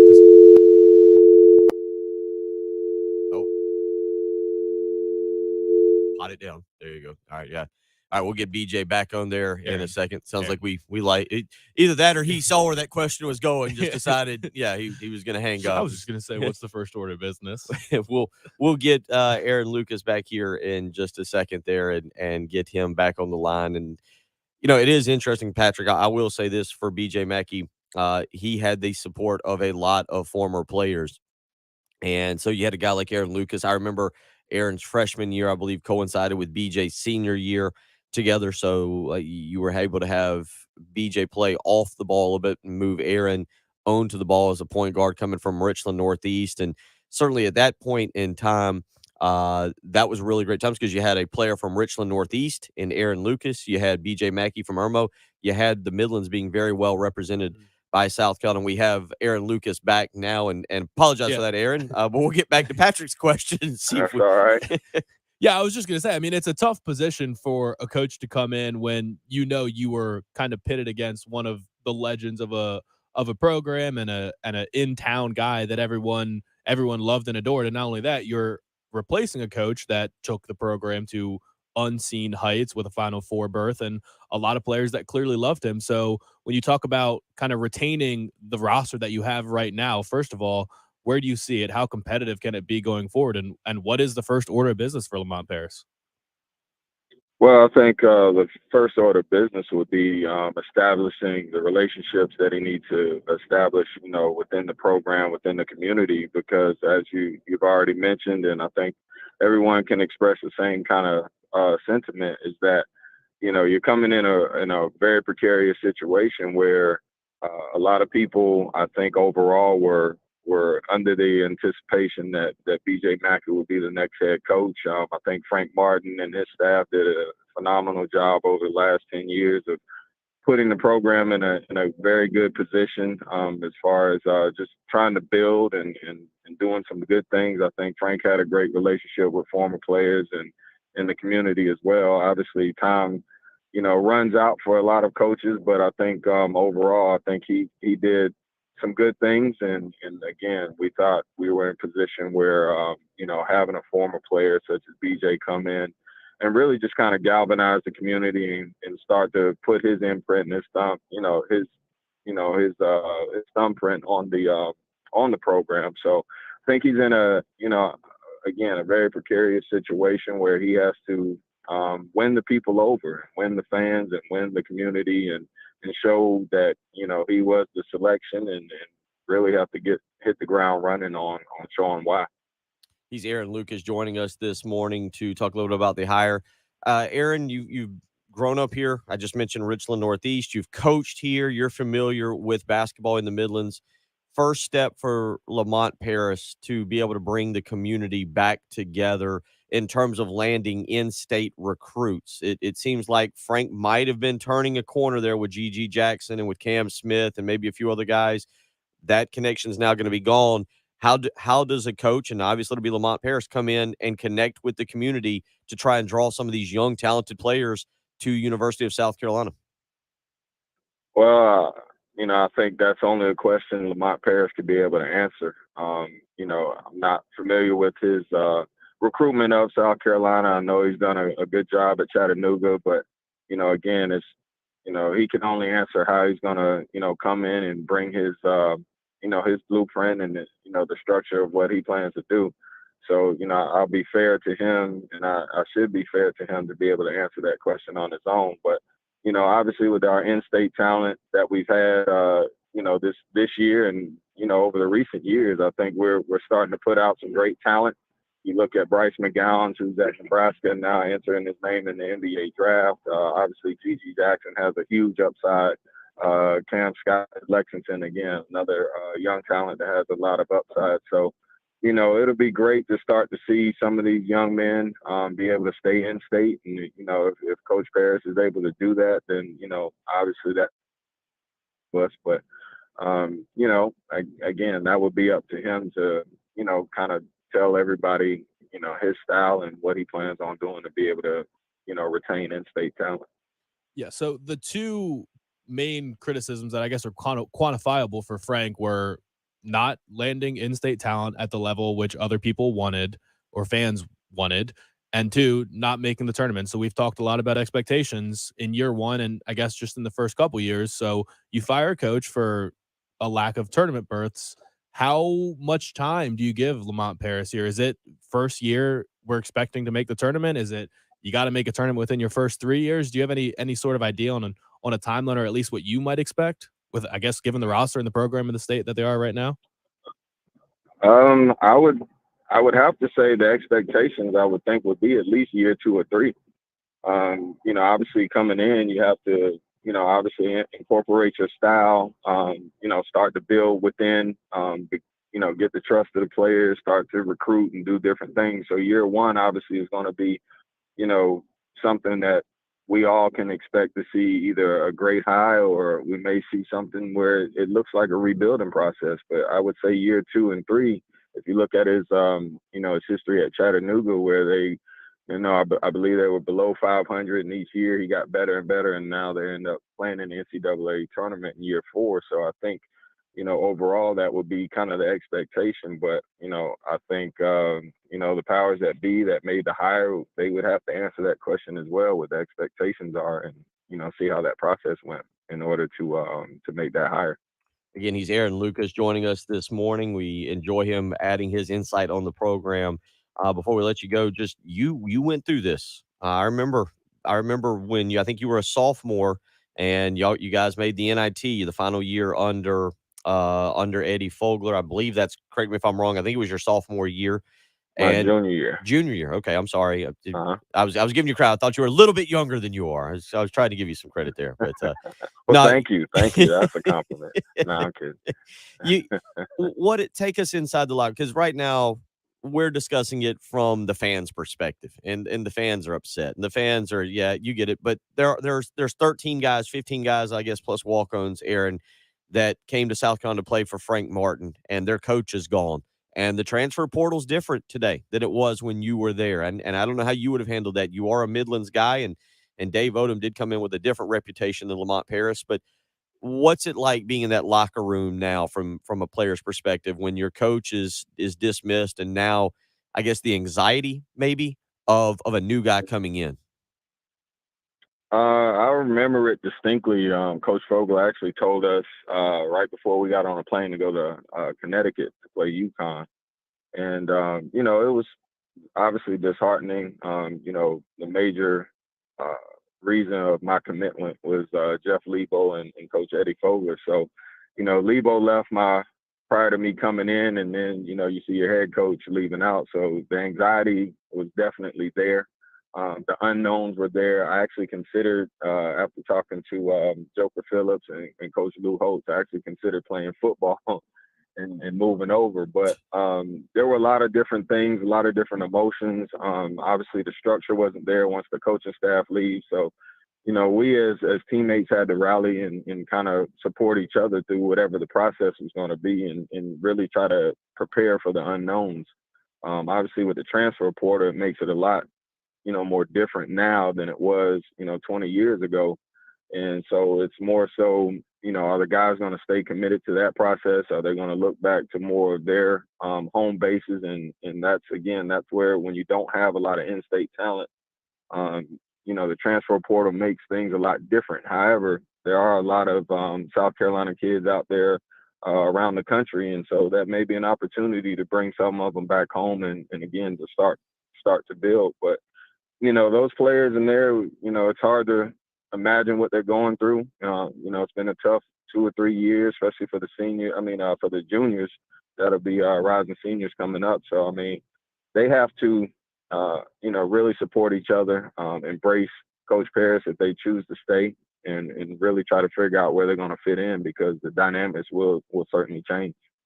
Aaron, we appreciate you taking the time this morning. Certainly, as we go through the next few weeks and you get a chance to listen to Coach Paris, we get a chance to watch this evolve. We'd like to get you back on and hear more of your thoughts. Certainly a great voice in the community, and appreciate you taking time out this morning to join us. No problem. Go Cox. Yes, sir. Aaron Lucas joining us, and I've known him for a while and appreciate his insight, Patrick, into the program. And look, it's the same. Bob Ritchie's a friend of mine. BJ Mackey's a friend of mine. I'd have loved to seen either one of them get the job because I know them. It would have not that it's difficult to pull for South Carolina, pull for Lamont Paris, but it would have been a lot of fun to pull for your friends. And I think, as Craig says on the live stream, it sounds like Aaron really wanted BJ. I understand that's his buddy, the teammates. And look, there's a lot of people this morning, I think, that had gotten behind BJ Mackey that wanted to see that hire. If you were going to go through this process, we're going to arrive where we're at yesterday. The easy choice was to bring the homegrown son home and see what he could do. He would have had a lot more leeway than what some people are saying I think Lamont Paris will end up with. Yeah, and for a guy, yeah, like you said, it's his friend, it's his teammate. You're gonna expect him to have wanted BJ Mackey to take the job, and that's why a lot of former players, a lot of people that have been associated with the program, you don't come through South Carolina as a player, as a student, or anything following basketball whatsoever, and not hear the name BJ Mackey. And if you're a player, I assume you didn't come through here and not meet BJ Mackey. So of course he's got a relationship and is well respected and beloved by fans and former players. So I mean, it's not a surprise to see former players in the last couple days rallying behind BJ Mackey, supporting him as a candidate. So when the hire's not made, of course they're going to be bummed when it's a guy that they know and are familiar with and respect and think would have done a good job. It's just it is unfortunate for someone like Lamont Paris who didn't ask for this. He didn't want to be second fiddle. He didn't want to come into a storm of why didn't we hire BJ Mackey. It just is the way it is. I mean, he got the job. He, I guess, was a better candidate in someone's eyes. So it's unfortunate the way he's entering the fold. But you got to support him now if you're a South Carolina fan. We'll continue talking about this coming up in about 30 minutes. We'll catch up with Gene Henley of the Chattanooga Times Free Press. We'll get a little bit more information on Lamont Paris so that you can use that in your daily conversations. We're doing our best to keep you entertained here. It's Bill Gunner. It's Patrick Pratt. It's Jen Jensen. It's the early game on 107.5 The Game.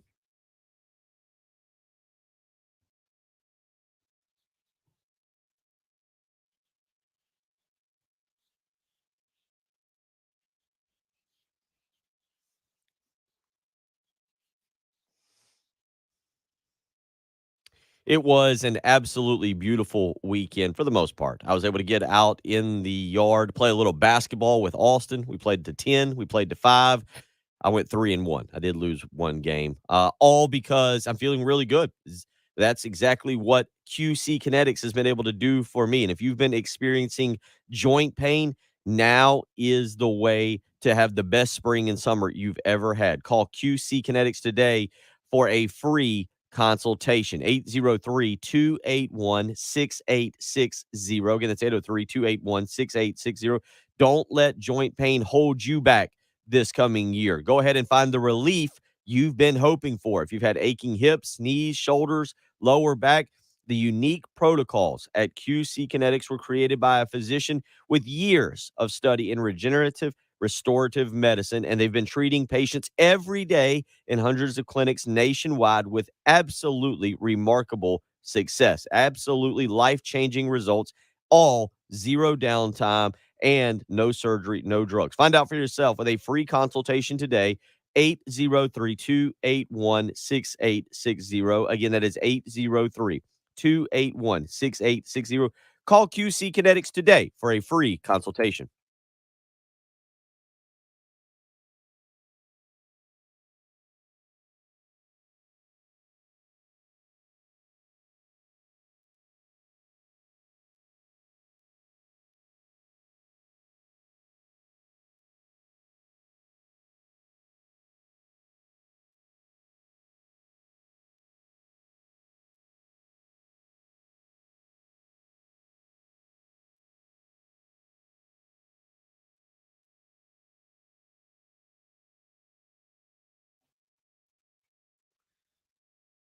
Craig, he really is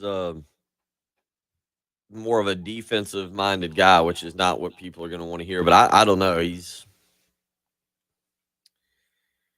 he comes kind of from that Wisconsin lineage.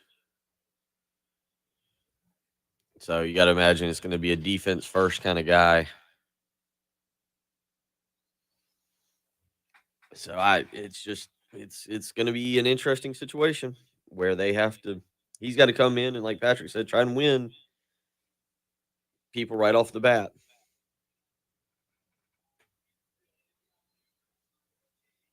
Yeah, I hope the best for him. He seems, the few people that I talked to last night that were familiar with him say he's a really good dude, really good guy. He's going to be impressive.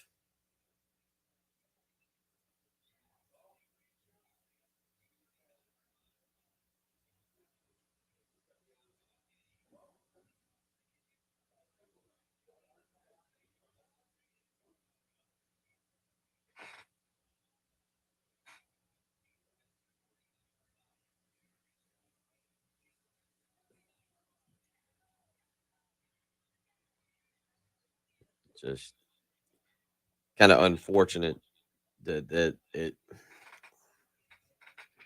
kind of came down to this.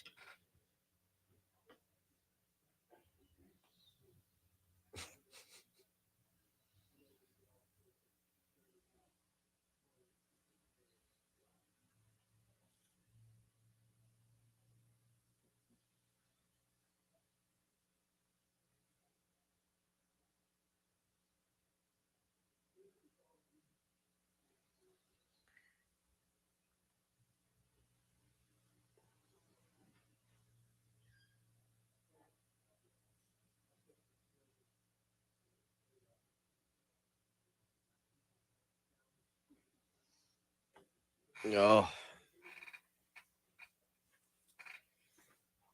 quite the morning.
Big thank you to Aaron Lucas for joining us there in the previous segment. Jen will have that up on the podcast page. Anything you miss, you can always go to our podcast page, go to 1075thegame.com, and you can check that out. Heath Klein with a great interview with Frank Martin yesterday. It was about 19 minutes long. I listened to that last night when I got home, and very insightful from Frank. And we really have not had a lot of time to talk about that, Patrick, but some of the things that Frank said. I expect Frank to get another job. I personally think it's going to be UMass. That seems to be the job that I've heard in connection with him the most. But you can go back and you can re-listen to that today if you want, the Heath Klein interview with Frank Martin yesterday. Obviously, just a second ago, talking with Aaron Lucas and getting his take on the South Carolina basketball search. I don't know. I don't know, Patrick. It's Lamont Paris. I do feel bad for him having to come in now and try to fight, I think, a fan base that had pretty much latched on to, hey, this was a bad search. The administration, the board of trustees completely messed the whole thing up, but it could have been salvaged with the hiring of an alumni, with the hiring of one of the all-time Gamecock greats. I say an alumni, but not just an alumni, one of the all-time Gamecock greats. And it feels like obviously a lot of people now are even more checked out on basketball than they were, say, in February. Yeah, and it's not the same as it's not the same as Will Muschamp being hired as a football coach, because he wasn't going against, or the other names being mentioned were not South Carolina legends. It is just a different feel when you're replacing, or not replacing, when you're pitted against a legend of a program, arguably the greatest player to ever come through the program. Not that's not true, but one of the best players of the last, 20, 30 years? Well, I mean, he's up to, I don't know, 40 years, 45 years. I mean, since Alex English. Yeah, I mean, you got You argue him. he's the best since Alex English? I don't know. That's a whole nother debate. Devin Downey's in there. Sindarius Thornwell, certainly because Thornwell took him to a Final Four. On a short list. He's on the short. Yeah. Yeah. He's at least in the rotation. If he's not the starting, Mount Rushmore. if he's Mount not in the Rushmore. starting lineup, he is first guy off the bench. He's sixth man. Yeah, and he's from in town, and so many relationships, not just with other former players, but just people in the area, and it's just tough. It's tough to be going against that guy. And I saw somebody mention it's a good thing Lamont Paris doesn't have Twitter. It's probably true. I do wonder where he is right now, if he's in Columbia, or if he knows kind of how the word of his hiring has been received. And it's not a slight against him. I don't see anyone really saying, why did we hire this guy? It's more just about, why didn't we hire this guy? So that is a tough situation. But I mean, it's not like he's not going to have the chance to change the narrative or earn the love of the fans back. I mean, it's a results business. If he comes in, retains the roster, he's got to sell the players, not the fans. So if he sells Devin Carter and all those guys and says, give me a chance, and they do, and South Carolina has success next year, we'll forget that this happened.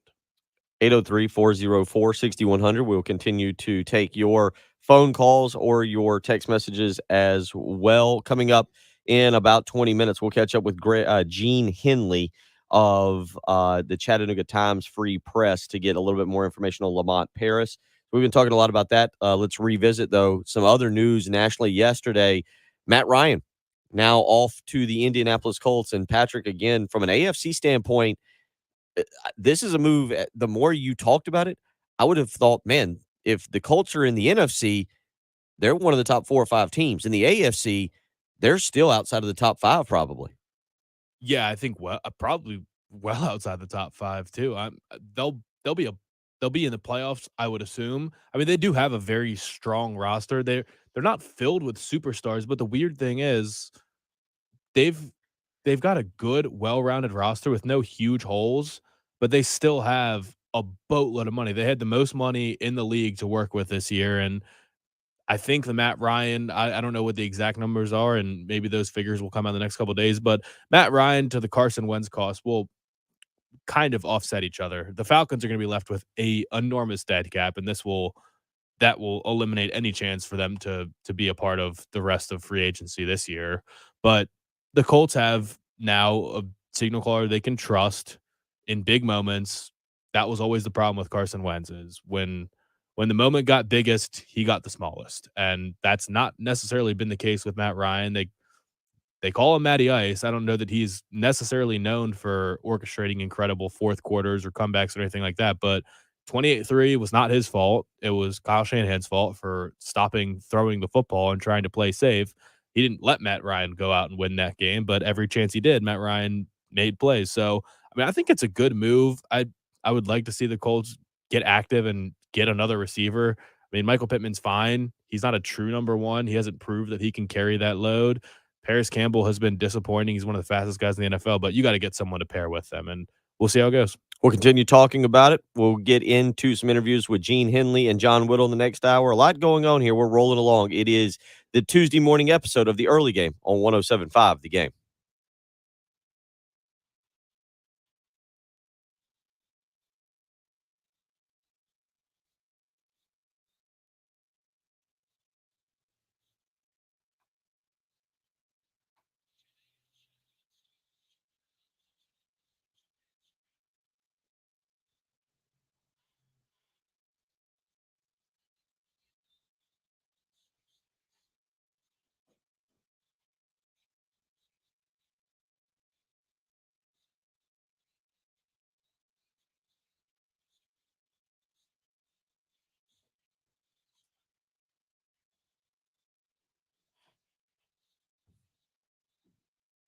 Got to get ready for that golf tournament this coming Friday myself.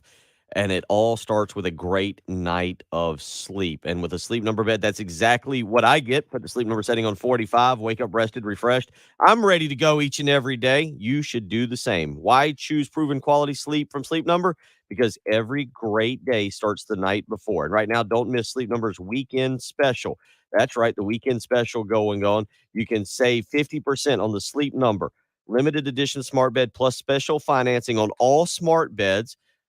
But this deal ends Monday, only at a Sleep Number store. Two to choose from, one in Irmo and Harbison Boulevard across from Buffalo Wild Wings, the other in Columbia, 2 nights right across from Sand Hills Mall. You can visit them on the web, sleepnumber.com. Again, right now, save 50% on the Sleep Number limited edition smart bed plus special financing on all smart beds. Again, subject credit approval, minimum monthly payments required. See sleepnumber.com for details. So don't wait around. You're going to need great nights of sleep the next few weeks. That basketball tournament's still going on. Spring is here. You're staying up later. Don't miss a great night of sleep. Make the switch to Sleep Number today and find out what a great night of sleep is truly like.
Morning, York. Morning, Colby.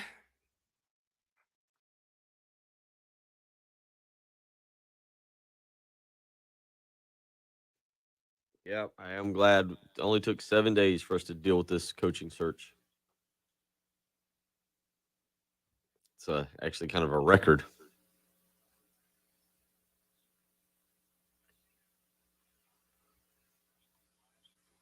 And yeah, unfortunately, Ray Tanner, this one, who knows? Maybe it'll work out. You just never know with these coaching searches.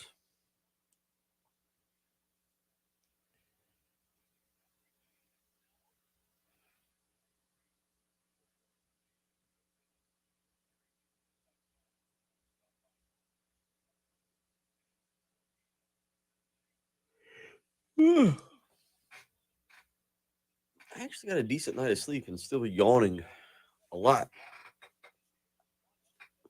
Are we back? Is this actually back? All right, let's see if we can take Scott here.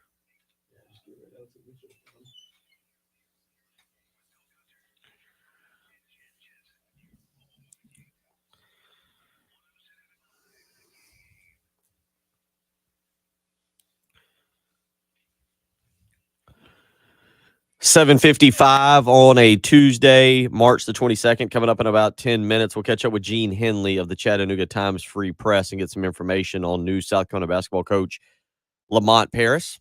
Let's get out to the Love Chevy phone lines. Jen, Scott is up next on the Love Chevy phone lines to talk about Coach Paris being hired. Scott, how you doing this morning? What's on your mind? Guys, I think we got the man. The one thing that concerned me about bringing B.J. Mackey in, obviously, other than his total lack of experience, is the situation is working on its way out at Georgetown. How's that worked out for them, bringing back their greatest player ever? Yeah, I mean, it's not worked well, but I think a lot of people then would also point at Juwan Howard and Mike Woodson, Jamie Dixon at TCU, certainly doing some good things. There's a couple others I was forgetting, Patrick, that have gone back to their alma maters. But, I understand what you're saying. It's a risky move, and sometimes it works and sometimes it doesn't. Guys, enjoy the show. I appreciate the phone call, Scott. Yeah, I mean, look, it's certainly, Patrick, yeah, it's you never know how it's going to work out. We'll continue to see how it works out. That's the good news. We'll try and hold on to this radio program. All the answers will be given to us in 2 years, 3 years. 3 years. We got to just hold on for 2 or 3 years. Okay. Then we can all revisit this show and see where we stand.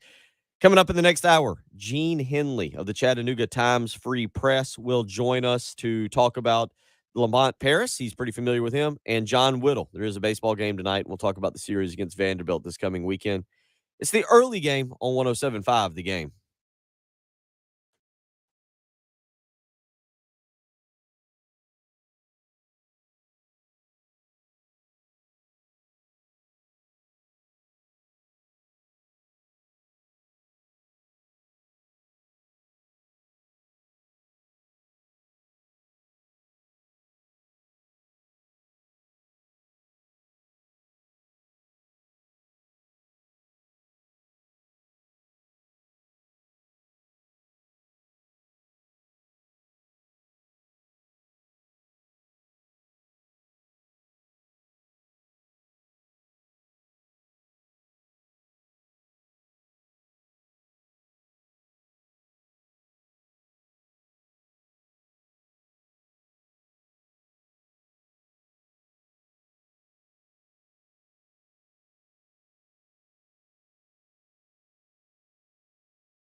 I don't think Steve Spurrier has fallen from the graces of South Carolina fans.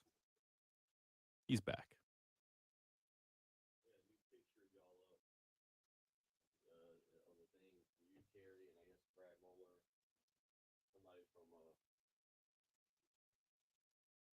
Who, Adam Vance?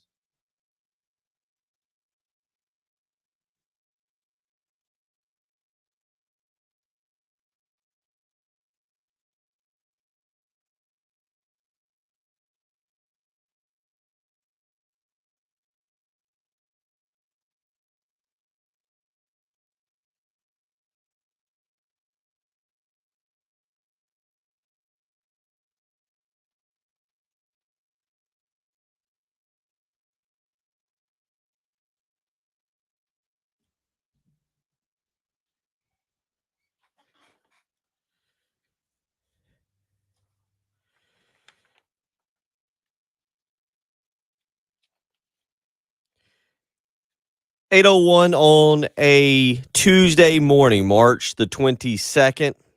Bill Gunner, Patrick Perrette, Jen Jensen. We roll along. Coming up here in just a few minutes, Gene Henley of the Chattanooga Times Free Press. We are learning about Lamont Paris, Patrick, and we will get some information as Gene was a beat writer for Chattanooga and understands a lot about the program and what is taking place. So we will get his information, his word on what South Carolina appears to be getting with as it pertains to Lamont Paris and how the program will be run, what exactly he's done. Obviously, again, you've watched this search go from Sean Miller on to Matt McMahon to Bob Ritchie. BJ Mackey obviously is a guy that everybody's very familiar with. Lamont Paris was probably the least well known of the entire group, and certainly is a guy that South Carolina now will need to learn about. South Carolina fans will need to learn about and get a gauge for what he is bringing to the program and what he's going to do. So we'll catch up with Gene Henley here, Jen efforting him, and we look to catch up with him. Coming up at 8:30 this morning, also John Whittle of thebigspur.com. South Carolina traveling down to Charleston tonight to take on the Citadel in baseball. Gamecocks off of that 3-game sweep where they were outscored 23-5, Patrick, by Tennessee. A couple people I've talked to that were there that watched. I did not watch much of the baseball series at all this weekend, but said the Tennessee a lot better than Texas overall, top to bottom. So what Tennessee has built there in 5 years obviously is extremely impressive. So we'll get into that. Need to tell you again, remind you about the 2022 1075 The Game Spring Golf Open, March 25th. That's this Friday. It's at the Windermere Club in Blythewood. 10 a.m. shotgun start. We'll have two-person teams, $200 per team. It is a two-person's captain's choice. We'll have raffle prizes. Closest to the win, a $1 million hole sponsored by Buford Lending, plus breakfast and lunch. Patrick Perrette and I will be out there bright and early on Friday morning, so you can come out early and hang out with us, sit down and talk, obviously, about this coaching change and anything else that's on your mind. If you go ahead and sign up, you go to 1075thegame.com for registration information. All entries get a free golf membership at the Windermere Club until March 31st. So the 1075 The Game Spring Open this coming Friday at the Windermere Club in Blythewood. Make sure you head over to 1075thegame.com, get signed up for that. Let's get out to the phone lines. Guy that I tracked down yesterday because we needed information. We need to know a little bit more about Lamont Paris. So Gene Henley joining us this morning on the Love Chevy phone lines to give us a little bit more of a breakdown. And Gene, I think it's only about 7 a.m. your time, if I'm right. You're in the Central Time. Are you getting up extra early to join us this morning? No, I'm actually on the edge of the Eastern Time zone of Tennessee. Pretty much everything about 30 minutes west of me is Central. So I got lucky in that regard. Although people tell me that Central Time zone is the best one. Okay, all right. I always feel bad because people doing an early morning radio show. I'm begging people to get up early. I know you like to sleep, but can you get up with us? And I guess for you, probably a late night last night. News coming out from Pete Thamel, close to midnight, if not right around it, that Lamont Paris and South Carolina agreeing to a 5-year deal. So let's start with what you know on your end. What can you kind of share as to how this process has gone down? What you've maybe picked up on the Chattanooga end of things as it pertains to Lamont Paris and how this has gone with South Carolina? Right. Well, I mean, I guess on my end, things are I mean, there probably is about as sketchy as they are for, I guess, a lot of the Carolina people. I mean, it was my expectation. I mean, I knew that Lamont had interviewed a couple of times, but also knew that there was like this groundswell of support for BJ Mackey, and it was my understanding, I think, down the, I guess as things went along, that it kind of sounded from a couple of people I talked to like maybe Lamont didn't have the donor support as of yet. So I think, yesterday evening in my mind, I'm thinking, okay, well, this will probably go Mackey's way tomorrow morning. And then you see the stuff about, I think it was Jeff Goodman or maybe it was Rothstein or whoever had zeroed in or whatever the phrasing was on Lamont. And then, of course, it comes out last night. So, again, it was kind of surprising, I'd say, on my end, just because of the things that I'd heard from it. It sounding as though BJ was going to be the person that was going to be able to curry, the sort of support that may be necessary to push the South Carolina going forward. But I mean, I could also say this much: I'm fairly confident that if given just a little bit of time, like Lamont will be able to do that as well. Well, yeah, that's kind of the question that we all have, is because we don't know what to expect really from him. Chattanooga was his first head coaching job, and his Wikipedia page, there's not much to it, and we don't really hear videos of him or anything like that. What we know is a dramatic conference championship win, and then a really good game against Illinois. So what can you tell us about him, I guess, as a person, as a coach, and what stylistically, just kind of anything you can give us in that realm? Right. Well, he's, I would say Lamont is unique. And I don't mean that he's like one of these little just wacky personalities, because he's not that. He has a unique way of going about business. I mean, his first year in Chattanooga, he actually had the youngest team in the country. Because, I mean, the team that he inherited there wasn't a lot of talent on that team. There was a lot of youthful talent, but he had no seniors. I think he got like 6 or 7 freshmen. There was a kid his first year was like so rough. He had a team manager that had to play in 14 games because of different things. I think different issues with the roster. I think a kid had gotten hurt. Maybe another kid had left. I don't remember, but so he had actually taken that and got them. And obviously in the Southern Conference tournament, it's the worst 4 teams play on Friday. They finished 3-15 in the league. He had the worst in the league. They beat the 7th seed, whoever that was. I think it was Stanford or whatever, and then was at least able to be respectable against ETSU when Steve Forbes was there in that game. So you kind of notice, okay, this guy may actually have a little bit of potential. Then the next year, I think he wins 12 games. It's not an awful lot better, but he had flipped that roster completely to where one kid was still left. Then the third year, I think he realized that the freshman may not be the best way to go for him, because I think he had recruited the freshman of the year in that league, and that kid quickly left and went to TCU, I believe. And I think there were like 2 or 3 other kids that just basically used Chattanooga as a springboard. And so I think that's when he decided to go the transfer portal route. And, his last 3 years, like, he was really good. Like, he's a Wisconsin guy, so therefore I think I'd heard some stuff about, some fans were saying they don't want a defensive coach. I promise you, that guy, 2 of the last 3 years has had an offense that was ranked top 100 by all like advanced metrics. I think they were 68 or something this year, according to Ken Palm. His defense was a lot the best defense he's had here. I think they were somewhere in like the 70s or like 76 or something. But he cares about efficient offense. It may not be fast. It's not going to be a fast pace. I think you tried to get one of the slowest paces in the country, but when you get down court, be effective with it. And at his core, I mean, whenever he has like his guys, that offense will look like all 5 guys on the court can be weapons. They can all be effective. He'll take whatever he has and be the best he can with it. But he's just like a genuinely like good guy who is, who is different, who's not going to, he's going to be unapologetically himself. And it may take a year, but once people figure that out, he'll get his guys, and I think you'll see a pretty solid product in South Carolina. When you say, and again, joined by Gene Henley this morning, the Chattanooga Times Free Press, so he is the beat writer for Chattanooga and very familiar with what Lamont Paris will bring to South Carolina. When you say he'll be unapologetically himself, what is the personality? This is a fan base that wants to know their coach, that for better, for worse at times. Frank Martin was a very open guy. He had no problem going on local radio. Obviously, he's done national television. He was a big personality. When you say that himself, and you're referring to Lamont Paris, what is that? Well, Lamont doesn't do social media. We'll say that first. In fact, he doesn't have Twitter.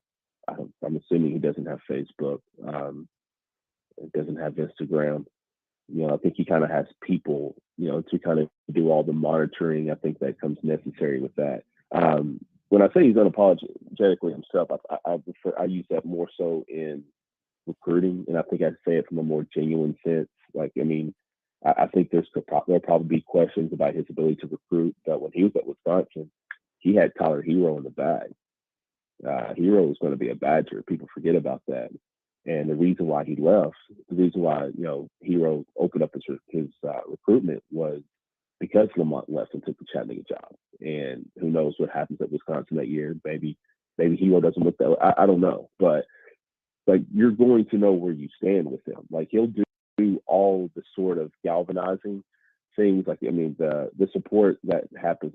Chattanooga has a good basketball history. It's really, a lot of it's just based off that Sweet 16 run back in '97, but they've had pros. They had success in D2 back in the late '70s, early '80s. They've been successful with, I think, 13 conference championships in a good league where Davidson has had runs, UTSU has had runs, UNC Greensboro's had runs, Wofford's had runs, and Chattanooga has a good basketball history. And I was around in 2016. I didn't see a couple years of Lamont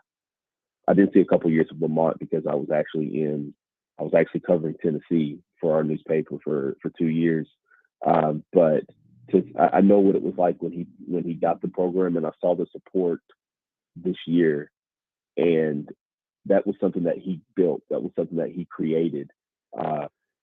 Just because he just has the sort of personality where people like to be around him. It's different, it's unique, it's genuine, and he's not putting on a front for anybody. That's when I say he's kind of just himself. You're going to know where you stand. When you encounter him, you'll wonder about him for maybe a second, but then you encounter him a second time, you talk to him a second time, you'll realize he's just like a good dude, and we'll see what the results are in terms of recruiting, galvanizing the fan base, because I know that's going to be a big part of this. I don't think you don't have to live under a rock to tell that he may not be the popular choice, but that doesn't mean that he won't be the best choice for that program going forward. Yeah, and that has been a big discussion today because people are upset, in fact, that he was the hire and not BJ Mackey.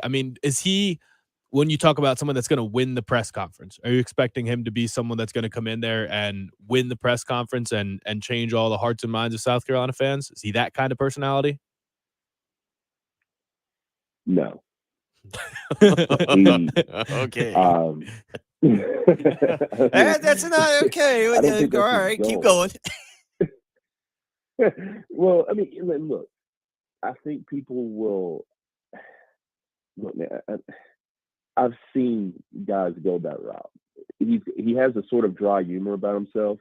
He'll tell jokes, I think, sometimes that are funny, and he starts laughing. You have to realize that they were actually jokes. It doesn't mean that they weren't. It takes a second to kind of get it. I think he'll go into some. You may ask him 3 questions, and the interview could go on for 11 minutes. He'll talk to you. That goes without saying. When he feels comfortable, he will talk to you.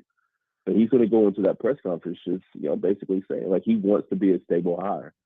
I think he's only had like 4 jobs. He coached at IUPUI. He coached at Akron. He coached at Wisconsin. He coached at Chattanooga. So I think he's only had 4 jobs in his career. He's not a person who is all about upward movement. I think there's a feeling that I kind of feel like he had to take a job this year because the way this league goes, the Southern Conference goes, you win a conference championship and you pretty much are out the door. See Wes Miller, who's at Cincinnati now. See Steve Forbes, who's having success at Wake Forest. See Mike Young, who's having success at Virginia Tech. There's a constant flow of coaches in and out of the Southern Conference. It's kind of a springboard league.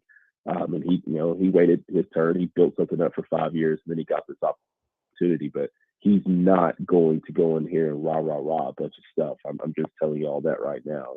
He's going to walk in there. He's going to be himself. He's going to answer the questions. He's going to show his personality.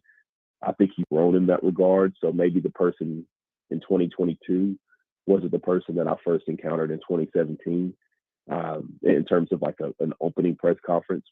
But look, he's a genuinely good dude. It just may not show. He's not going to walk into the press conference with no shirt on and a garnet USC written across his chest. I can tell you that much. Okay. Well, that's good too. There's I guess a middle ground. Gene Henley joining us from the Chattanooga Times Press this morning, just giving us some information on what appears to be new South Carolina basketball coach Lamont Paris. Let's go back to schematics quickly. Defensively, you mentioned the Wisconsin background.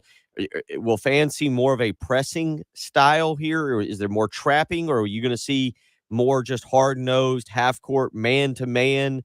Is it more zone? What is it that maybe separates Lamont's defensive style from his opposition? A lot of his defensive philosophy is based off personnel.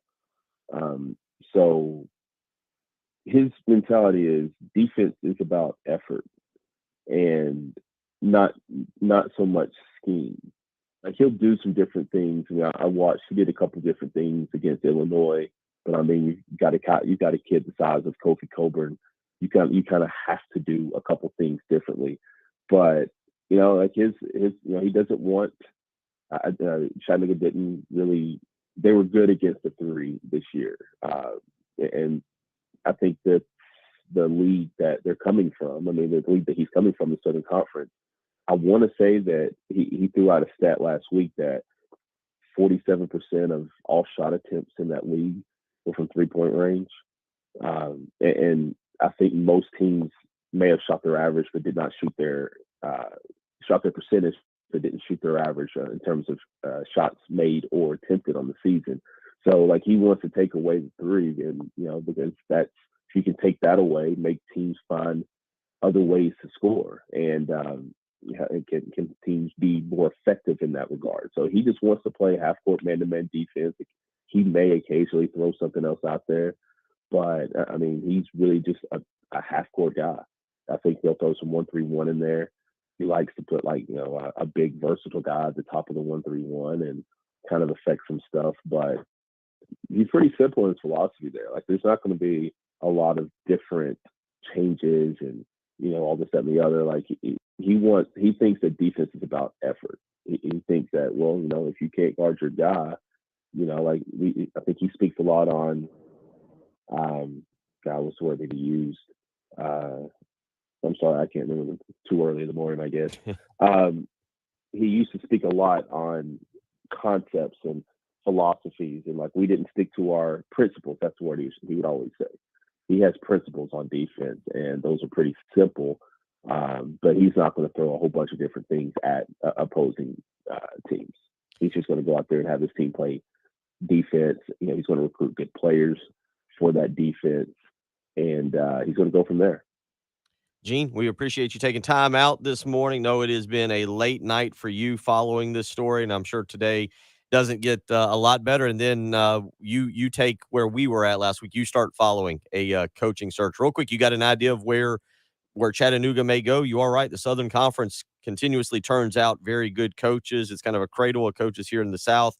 Any idea where Chattanooga may look around to? Would B.J. Mackey be an option there? He did, as you mentioned, he did coach at East Tennessee State. He's familiar with that conference there. Would that potentially be an option, or do you think they've got somewhere else they're looking in that conference or elsewhere?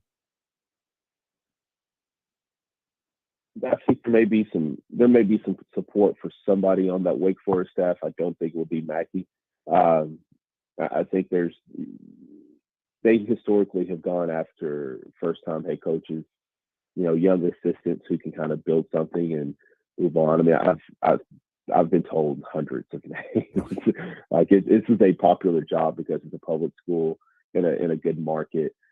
Historically, you look at the last three coaches. Obviously, the two previous coaches have been fired for completely opposite reasons. Matt McCall at UMass, Will Wade at LSU.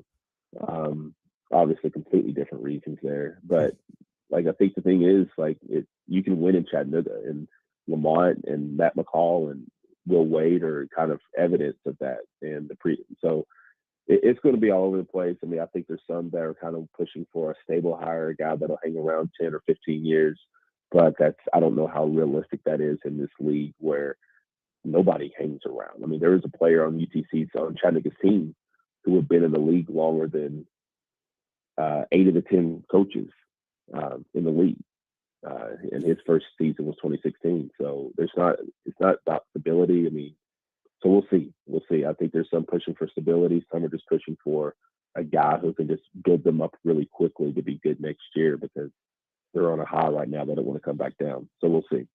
Man, I appreciate you taking time, really kind of filling us in on information regarding Lamont Paris. Get back to getting some sleep because I know you got a busy few days ahead of you. And again, we appreciate you joining us this morning. Hey, not a problem, guys. Thanks again for having me. No problem. Take care. Gene Henley. You can follow him on Twitter. Ask him questions at Gene, Gene Henley, Henley. 3 is the way to reach him. Appreciate him joining us kind of on very short notice this morning to give people a breakdown. Tell people what Lamont Paris is all about. Patrick, you learned much from that, or how do you?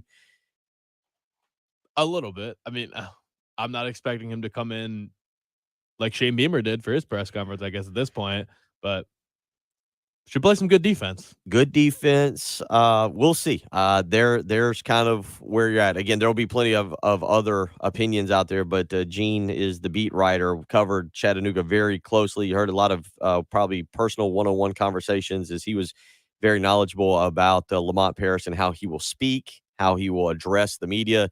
Look, the press conference is one thing. Darren Horn won the press conference. A couple years, you weren't here for that. Darren Horn was phenomenal in his opening press conference. Everybody said, "Oh, this guy, he's got a chance to be really good." Did not go well. So the opening press conference, not always the end all be all, but certainly some interesting stuff there. We'll have that up on the podcast for anything you missed or you want to go back and listen. We'll continue on. John Whittle coming up next from thebigspur.com. We'll get the other side of it now. We'll get Whittle's take on the coaching search and what he's thinking or hearing. We'll also talk a little baseball. It is the early game on 107.5 The Game.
Yes, it was. I've said that, Chad, early on, talking about it was a great interview.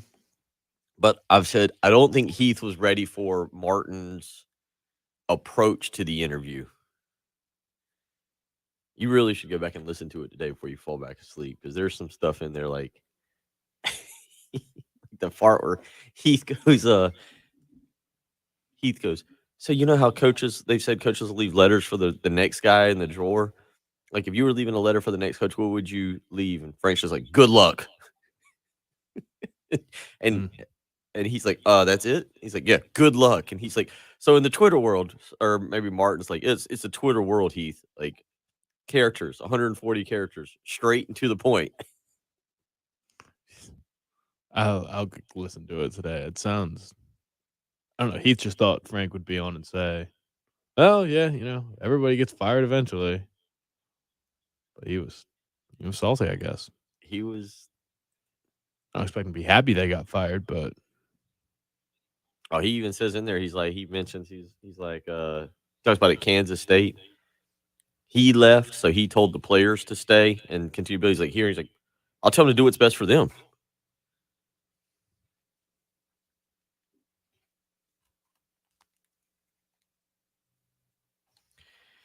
8:31 on a lovely Tuesday morning, March the 22nd. We have been talking, obviously, a lot of Lamont Paris in South Carolina. We'll continue doing that in just a second. John Whittle from thebigspur.com will join us to talk a little bit about that, some baseball as well. Again, want to remind you the 2022 1075 The Game Spring Open set to be played this coming Friday at the Windermere Club, 10 a.m. shotgun start, two-person teams, $200 per team, two persons captain's choice, and we will have raffle prizes closest to the pin. And how about this? $1 million hole sponsored by Buford Lending. That's right. You've heard me talk about Buford Lending a lot, and right now, if you are thinking about refinancing or if you're thinking about purchasing a home, now is the time to call Buford Lending, 843-524-2404. You can visit them on the web, buford.mortgage. Homeowners right now are experiencing choppy rate conditions. You need to use someone who is experienced, someone who can help you during these volatile conditions and the rising rate environment. That is someone like Benji Getzy and Buford Lending. They have multiple lenders with a wide variety of lock options to make sure you get the lowest rate and the most flexible terms. So call today for a free evaluation of your mortgage situation, 843-524-2404. Again, you can visit them on the web, buford.mortgage. That is Buford Lending and Benji Getzy. Again, they will sponsor the $1 million hole at our upcoming golf tournament, March 25th. That is this Friday. You can go to 1075thegame.com for registration information. And again, if you need something with Buford Lending, if you're looking to refinance or if you're looking to purchase a home, call Benji Getzy and Buford Lending. He'll be able to give you a free evaluation and he'll be able to look and tell you what rates you can qualify for. 843-524-2404, or you can visit them on the web, buford.mortgage. So we just spoke with Gene Henley. We got the take from the Chattanooga side of things as last night, somewhere around midnight when I was fast asleep, South Carolina, according to Pete Thamel, and Lamont Paris agreeing to a 5-year deal. We go out to the Chevrolet phone lines now, and we catch up with the South Carolina side of things and our good buddy John Whittle, who has had a busy week, and I've spoke with Whittle a few times last few days. And I apologize, Whittle. It's 8:34. I know you would have much rather slept in a little bit this morning, but we need some expertise on this program. Thank you for getting up with us. How you feeling this morning? Well, I'd feel a lot better if I can win that Buford Lending hole-in-one competition. I show up and just hit a hole-in-one, and then they just give me a check and I go put it in the bank, or what? That's $1 million question in of itself. I have no idea. They lend you $1 million. They lend you? Oh, so you got to pay back. That's what it is. Yeah, you get a very good interest rate. That's a good point, Patrick. Yes, that's the point of it. You don't get the $1 million. You're lent $1 million, and your interest rate is suspect to change. That's a good one. Let's get your take. Obviously, a hectic few days for you. I remember being with the Big Spur and us covering coaching changes together. And really, from our perspective, from your perspective, they're not a lot of fun. You're trying to track down information. you're trying to figure out what is true and what's not true. But kind of walk us back how you've obtained or what you know to be true. Really going back to, I guess, last Thursday when the Sean Miller news really started to get rolling that, yeah, he was not going to be the guy, and then how South kind of pivoted and moved forward in the search. Yeah, that's the part of the coaching search, is trying to figure out what's not true. You hear so much stuff, and you talk to credible people, and sometimes they just tell you completely opposite things, and it's difficult sometimes to sort through what's real and what isn't. But yeah, it's been a bit of a wild week, and basketball coaching searches oftentimes go a lot longer than what has happened this year. I don't think I've ever seen it quite like this, where teams are firing their coaches and hiring somebody in the next couple of days. I mean, this oftentimes where basketball coaches are going towards the Final Four, and we barely made it past opening weekend. But yeah, it's been a little bit of a wild week. There've been a handful of candidates that South Carolina's gone through the process with and offered the job to Sean Miller, and obviously did not accept, and had to go to a couple of different guys, and Dennis Gates, I think, was second on the list, and before South Carolina got an answer from Sean Miller, Gates had committed to go to Missouri, and there's the Bob Ritchie saga up at Furman, and Lamont Paris, BJ Mackey both interviewed, and it ended up being Lamont. And, he had a remarkable season this year, won the Southern Conference regular season and the tournament to get into the big dance, and gave Illinois all they could handle for 40 minutes. So his career has been a bit on the upward trajectory. Had a couple of tough seasons at Chattanooga, got a lot better in year 3, and obviously did what he did this year. So he's certainly on the upswing of his career at Chattanooga, and South Carolina fans should be encouraged by the hire, I think. What is the timeline for this? Do you think we get an official announcement? Because I guess technically we're still working off of Pete Thamel and some of the national writers as it pertains to this being a done deal. Do we expect an official announcement from the university today? Does the Board of Trustees need to convene and sign off on a contract in the next few days for it to be official? How will this next step go in terms of getting Lamont here to get a press conference to hear him talk?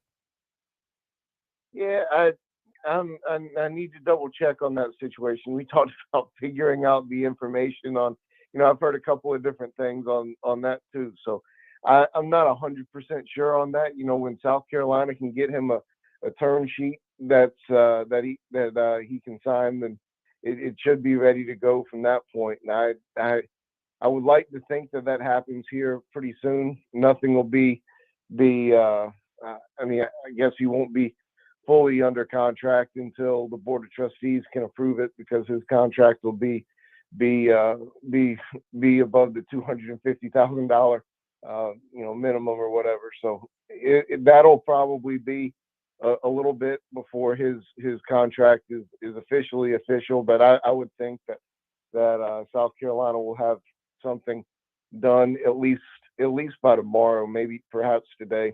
So if that does happen, we talked about how everyone on this team, no one has entered the transfer portal yet. How do you expect those first few days to go with him trying to kind of retain the talent on the roster? You have any kind of feel for who feels like they've got a foot out the door and who's kind of committed to the school versus the coach, and how he might pitch those guys?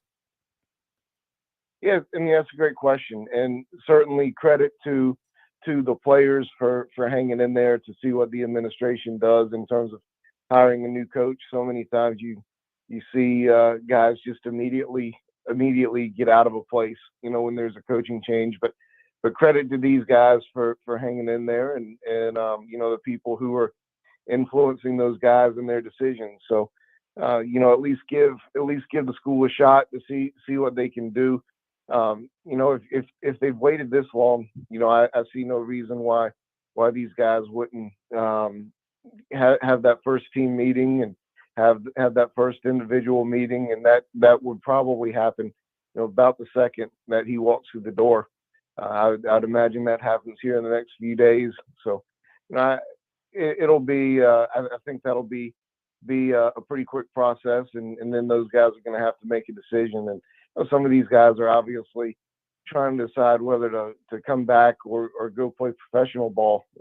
So, a guy like Eric Stevenson, a guy like Jermaine Cousinard, a guy like Keyshawn Bryant, I think those guys are weighing, do you come back to South Carolina or do you go play pro ball? So, those guys have a little bit longer to make a decision. I doubt you'd see any of those guys enter the transfer portal, but, some of the younger guys are obviously going to decide between Lamont Paris in South Carolina or finding a new situation overall. He's John Whittle joining us from thebigspur.com. Make sure you go and check out the website, thebigspur.com, if you haven't already. I get a lot of great information coming out, and we've almost ignored it, John, now for a full week. Spring practice is going on, but you would think in Shane Beamer's second year, we'd be talking a lot about that and storylines there. That's not it. We barely even discussed that because of this basketball search. So make sure you go and check out thebigspur.com for that. Let me go back to Sean Miller real quick, and we'll close him up. Do you think Sean Miller ever had intention of taking the South Carolina job, or was it a ploy to get Xavier to open up for him to go back? What have you heard that you feel comfortable, maybe knowledgeable about, saying if Sean Miller was legitimately interested in taking this job, or if it was all along a ploy to eat a good dinner at Hall's Chop House, as well as get Xavier open? I don't. That's funny. No, I do think so. I do think Sean Miller was legitimately interested in South Carolina until he got Xavier to open. Xavier was the place where he wanted to go, and as soon as that job opened, that's where he was going to land. But Xavier didn't have to fire their coach. So, if they'd hung on to Travis Steele, then, I think there's a really good chance that Sean Miller would be here. From what I understand, Sean Miller rejected, I guess, an approach from Missouri, and was very accepting of one from South Carolina. But once that Xavier gig opened up, it was going to be next to impossible for him to come here. It would have had to have been a really bad offer from Xavier. It was just going to take something outlandish from their side to keep him from going up there. But he turned down a lot more money in South Carolina to go back to Xavier, a place where he's been before and had great NCAA tournament success. So, was the interest real? Yes. Once Xavier opened, did South Carolina have much of a shot? No. Yeah, just real quick, John, while we got you here, wanted to quickly touch on baseball because we haven't gotten to talk about it as much with this coaching search going on. But obviously, rough weekend in Knoxville. Noah Hall getting the start on Friday night, switching up the order. He couldn't get it done on Friday. Will Sanders had probably his worst outing, had his worst outing of the season on Saturday, and then just not competitive on Sunday. No, you there? We got you. Hello? No, we hear you. We got Whittle. We hear Whittle. Hopefully he does not say a curse word right now. We hear him. But let's see. Yeah, we'll see if we can get him back here for just a few more minutes there. All the phone lines. That was going to be such a good question. Okay, hold on to it. Practice it a little bit more. That way it sounds very, very good when you get it out. But yeah, we'll catch up with John Whittle just a few more minutes here before we get out with him. But certainly a lot of information there from the coaching search is interesting about Sean Miller and maybe his thing. All right, Whittle, we got you back. We were thankful. We heard you. You didn't hear us, but Patrick's got a question for you on baseball. Yeah, I was just going to ask kind of overarching thoughts from the weekend, rough weekend in Knoxville after a big series win in Texas, switching up the order, the starting pitchers. Will Sanders had his worst outing on Saturday, and you just weren't competitive all on Sunday. What are your larger takeaways from that weekend? To be honest with you, my biggest takeaways were about Tennessee. Tennessee was incredible. You look at the stats going into the weekend, and they were far and away the top pitching team in the league. They were far and away the top hitting team in the league. Had the most home runs out of any team in the country. And you look at the competition that they faced in the non-conference portion of the schedule, and they played some good teams. Now they played a couple really bad teams, but they played some really good teams too. And they proved themselves over the course of the weekend. And South Carolina obviously didn't play great baseball. Got one hit on Sunday, and that was a tough day because I thought they actually had some pretty well hit balls that just found gloves. I mean, obviously you can't be happy with a day like that, but I thought they made some good passes at the baseball. But Tennessee was just overwhelmingly better than South Carolina, and I know that's not something anybody wants to hear, but that's just what it was. It wasn't a weekend full of a bunch of mistakes and a bunch of bad plate approaches or anything like that. But Tennessee had a guy out there throwing 104. They had a Friday night starter who was throwing 97 with an 87 mile an hour slider and throwing those pitches for strikes, and just hard to hit. I mean, they were just better than South Carolina, and that's one of the most impressive college baseball teams that I've seen in a really long time. To me, they're a shoe-in to make it to the College World Series. They've got to be the number one team in the country, and I don't really say that very often. I mean, that's how impressive those guys were. And the scary part is they're missing their best pitcher right now, who will be back a little bit later this season, and another pitcher who's going to be really influential too, who they thought would be either a weekend starter or maybe late game bullpen guy. So who's coming back? So they're going to add more arms to an already really good team. They're really, really impressive. South Carolina really struggled with the power arms that they have. So I have a feeling that South Carolina is going to struggle a little bit this weekend too against Vanderbilt. But after that, thankfully for the Gamecocks, it gets a little bit easier.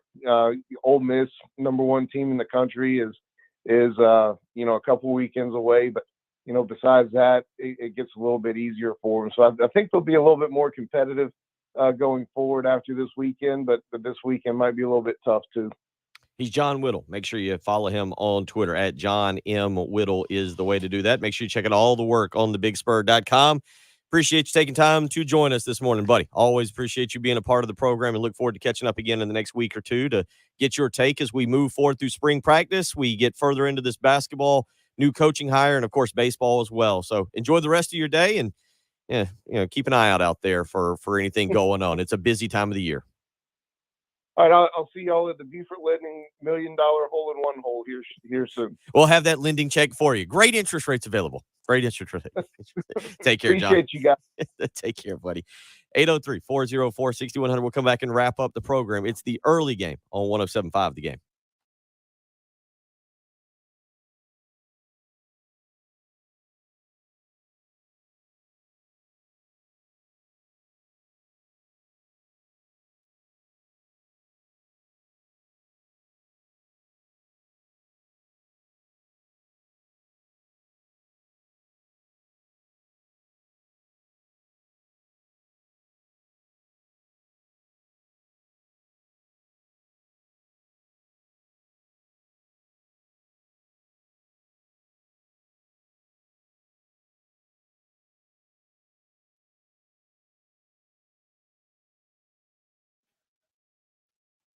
It's only Tuesday, Mark. It's only Tuesday.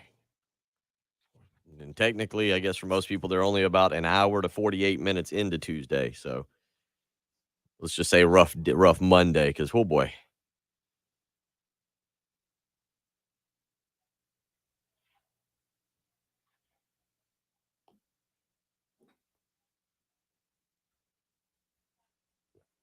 It's going to get better. Last 7 days. Well, it's been interesting. Like I said, crazy. Normally this time of year, we'd be talking a lot more college football. 2 weeks ago, you right over there? Your shoelace is somehow. Well, that's phenomenal. Nope, those just attached.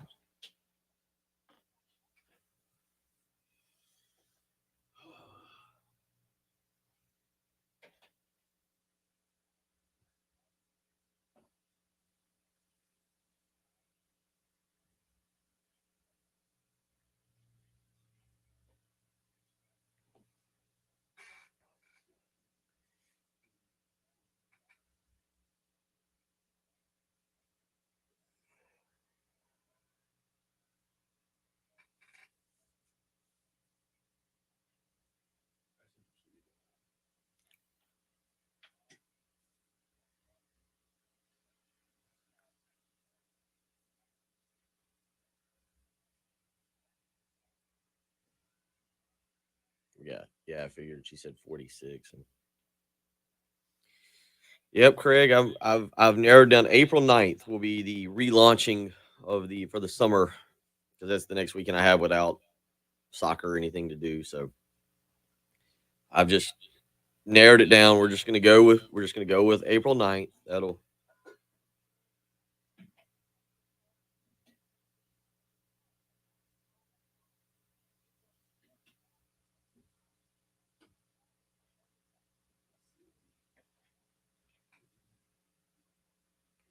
be kind of a long night tonight. We got soccer from 7 to 8:30.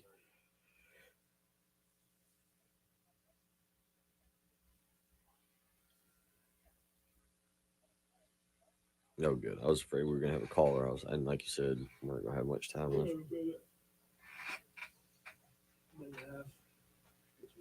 We'll see who we get tomorrow. We got Brian Edwards and Kyle Thompson. Oh, I guess we need to cut the promo real quick.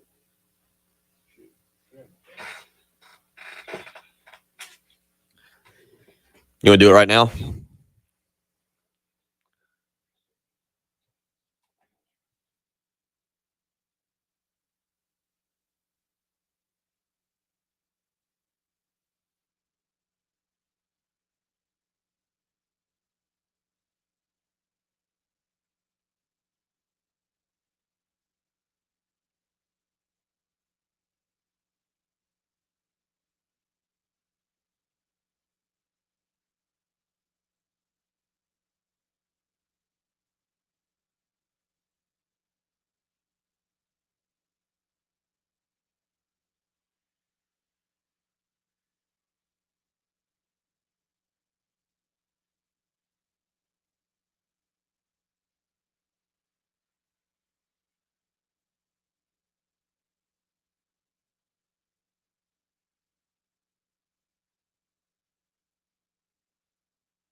Actually is kind of a sweet receiving core now with Devontae Adams, the best receiver in the league, and then Brian Edwards and Hunter Renfrow. So, Josh McDaniels. Do you remember who the new coach of the Houston Texans is? No. Lovie Smith. That is right. Yeah. Lovie Smith. Troy, you can go back and hear it. It's on our 107.5 The Game webpage later. And it's a really good interview. And Mark, yeah, you're right. Martin was not like scorched earth, but there were definitely some points made toward the Carolina administration and I think to the fan base. Go back and listen. Yeah, it's up there. I listened to it last night. You can actually go to Heath's Twitter account as well at Heath Radio and listen to it. It really is a good interview, and I agree with Mark. Yeah, he didn't go scorched earth, and it was definitely an interview where he was getting some of his emotions out.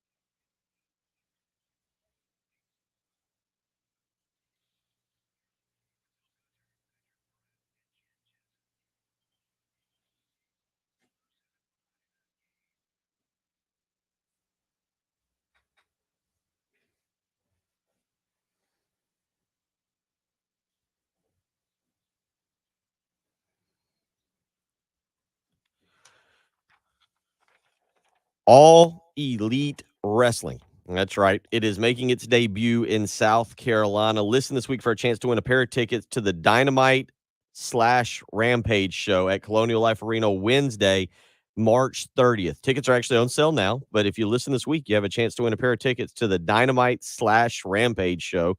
I think I got to say that very slowly to make sure I don't mess up the wording of that or anything.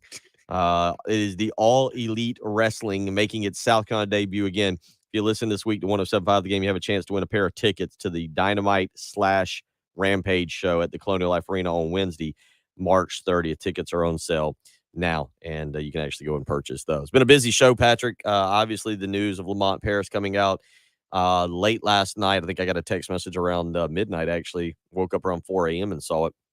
But the news coming out, we've had interviews with Aaron Lucas, Gene Henley of the Chattanooga Times Free Press, and John Whittle there. Informative, I would say. A solid Tuesday episode. I'm just fired up for the press conference now. I can't wait. Yeah, I admit, go back and listen to any of it. Jen's done an incredible job getting it up on the podcast page. You can go to 1075thegame.com and listen to any interview you missed today. Heath Klein had a really good interview with Frank Martin yesterday. Interesting times. That is for sure. Tomorrow morning, Kyle Thompson, our PGA Tour expert, will join us, as will Brian Edwards, a Vegas insider. We'll get into some more picks for the weekend. And if you've got a question or you want a little professional advice on your golf game, you can send in a text message. Kyle Thompson will be glad to help you win the $1 million loan. That's right. Yeah, that's right. Everybody needs some help, especially if you're participating in the golf tournament this coming Friday. Jen, good work back there. It's been a busy show. We will see everybody tomorrow morning.